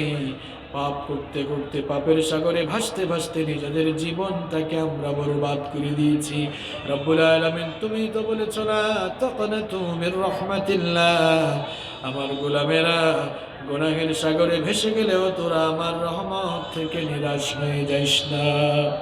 রব্বুল আলামিন, সেই জন্য তোমার রহমতের আশা করে জীবনের সকল গুনাহগুলো সামনে নিয়ে এতিমের মতো, গোলামের মতো, ভিক্ষুকের মতো দোকানা হাত তোমার দরবারে তুলে দিয়েছি। রব্বুল আলামিন আমাদের গুনার দিকে না তাকিয়ে তোমার গফফার নামের খাতিরে আমাদের জীবনের সকল গুনাহগুলো মাফ করে দাও। রব্বুল আলামিন আমাদের সকলকে 5 ওয়াক্তের নামাজি বানিয়ে দাও। আমাদের স্ত্রী, সন্তান, সন্ততি, পরিবার পরিজন, ঘরের সকল মানুষদেরকে নামাজি বানিয়ে দাও। রব্বুল আলামিন আমাদের কলিজার টুকরা মা বাবাকে মাফ করে দাও। আমাদের যাদের মা বাবা আমাদেরকে এতিম করে অন্ধকার কবরে চলে গিয়েছেন, কবরগুলোকে জান্নাতের বাগান বানিয়ে দাও। রব্বুল আলামিন আমাদের যাদের মা বাবা বেঁচে আছেন নাই, হায়াত বাড়িয়ে দাও। যতদিন তারা বেঁচে থাকবেন তাদের খেদমত করার তৌফিক দান করে দাও। আল্লাহুম্মা গফিরনি ওয়া লিওয়ালিদাইয়া وقل رب ارحمهما كما ربياني صغيرا رب ارحمهما كما ربياني صغيرا রব্বুল আলামিন আমাদের পাড়া প্রতিবেশী আত্মীয় স্বজনকে তুমি মাফ করে দাও। রব্বুল আলামিন এই এলাকায় যত কবরস্থান রয়েছে, কবরস্থানের সকল মুর্দেগানদের কবরের আযাব মাফ করে দাও। রব্বুল আলামিন আজকের এই মাহফিলকে তুমি কবুল আর মঞ্জুর করে নাও। আজকের এই মাহফিল বাস্তবায়নের জন্য তোমার যে সকল বান্দা বান্দিরা টাকা দিয়ে, পয়সা দিয়ে, মেধা, শ্রম, বুদ্ধি দিয়ে যারাই যেভাবে সাহায্য সহযোগিতা কষ্ট আর মেহনত করেছে, কাল কিয়ামতের কঠিন বিভীষিকাময় দিনে এই মাহফিলকে আমাদের সকলের জন্য নাজাতের ওয়াসিলা বানিয়ে দিও। রব্বুল আলামিন মাহফিলের সম্মানিত সভাপতি মাওলানা আলহাজ সিরাজুল ইসলাম গায়েন সাহেবকে কবুল করে নাও। রব্বুল আলামিন আমৃত্যু থেকে দ্বীনের খেদমত করার তৌফিক দান করে দাও। রব্বুল আলামিন মাহফিলের সম্মানিত পরিচালক মাওলানা আজিজুর রহমান সাহেবকে কবুল করে নাও, তার ইজ্জত সম্মান বাড়িয়ে দাও। আমৃত্যু থেকে দ্বীনের খেদমত করার তৌফিক দান করে দাও। মাহফিলের প্রধান অতিথি জনাব মুজাম্মেল হক গায়েন সাহেবকে কবুল করে নাও। রব্বুল আলামিন তোমার বান্দার ইজ্জত সম্মান বাড়িয়ে দাও, হায়াত বাড়িয়ে দাও। তাকে তুমি কোরআনের জন্য, ইসলামের জন্য কবুল করে নাও। রব্বুল আলামিন মাহফিলে আমার আগে কথা বলেছেন মাওলানা রবিউল ইসলাম সাহেব, মাহফিলে যত উলামায়ে কেরাম কথা বলেছেন তাদের ইজ্জত সম্মান, ইলম আর আমলগত যোগ্যতা আরো বাড়িয়ে দাও। রব্বুল আলামিন আমার অসংখ্য মা বোনেরা মাহফিলে এসেছেন, তাদের গুনাহগুলো মাফ করে দাও, তাদেরকে নামাজি বানিয়ে দাও, পর্দায় থাকার তৌফিক দাও। আমার নিঃসন্তান মা বোনদেরকে সন্তান নামক নিয়ামত দিয়ে ধন্য করে দাও। রব্বুল আলামিন আমাদেরকে আমৃত্যু তোমার দ্বীনের পথে পরিচালিত হওয়ার তৌফিক দান করে দাও। বিফadli সুবহান রাব্বিকা রাব্বিল ইজ্জাতি আম্মা ইয়াসিফুন ওয়া সালামুন আলাল মুরসালিন ওয়ালহামদুলিল্লাহি রাব্বিল আলামিন ওয়া জাআল আখিরা কালামিনা ইনদাল মাউত লা ইলাহা ইল্লাল্লাহ মুহাম্মাদুর রাসূলুল্লাহ। আসসালামু আলাইকুম।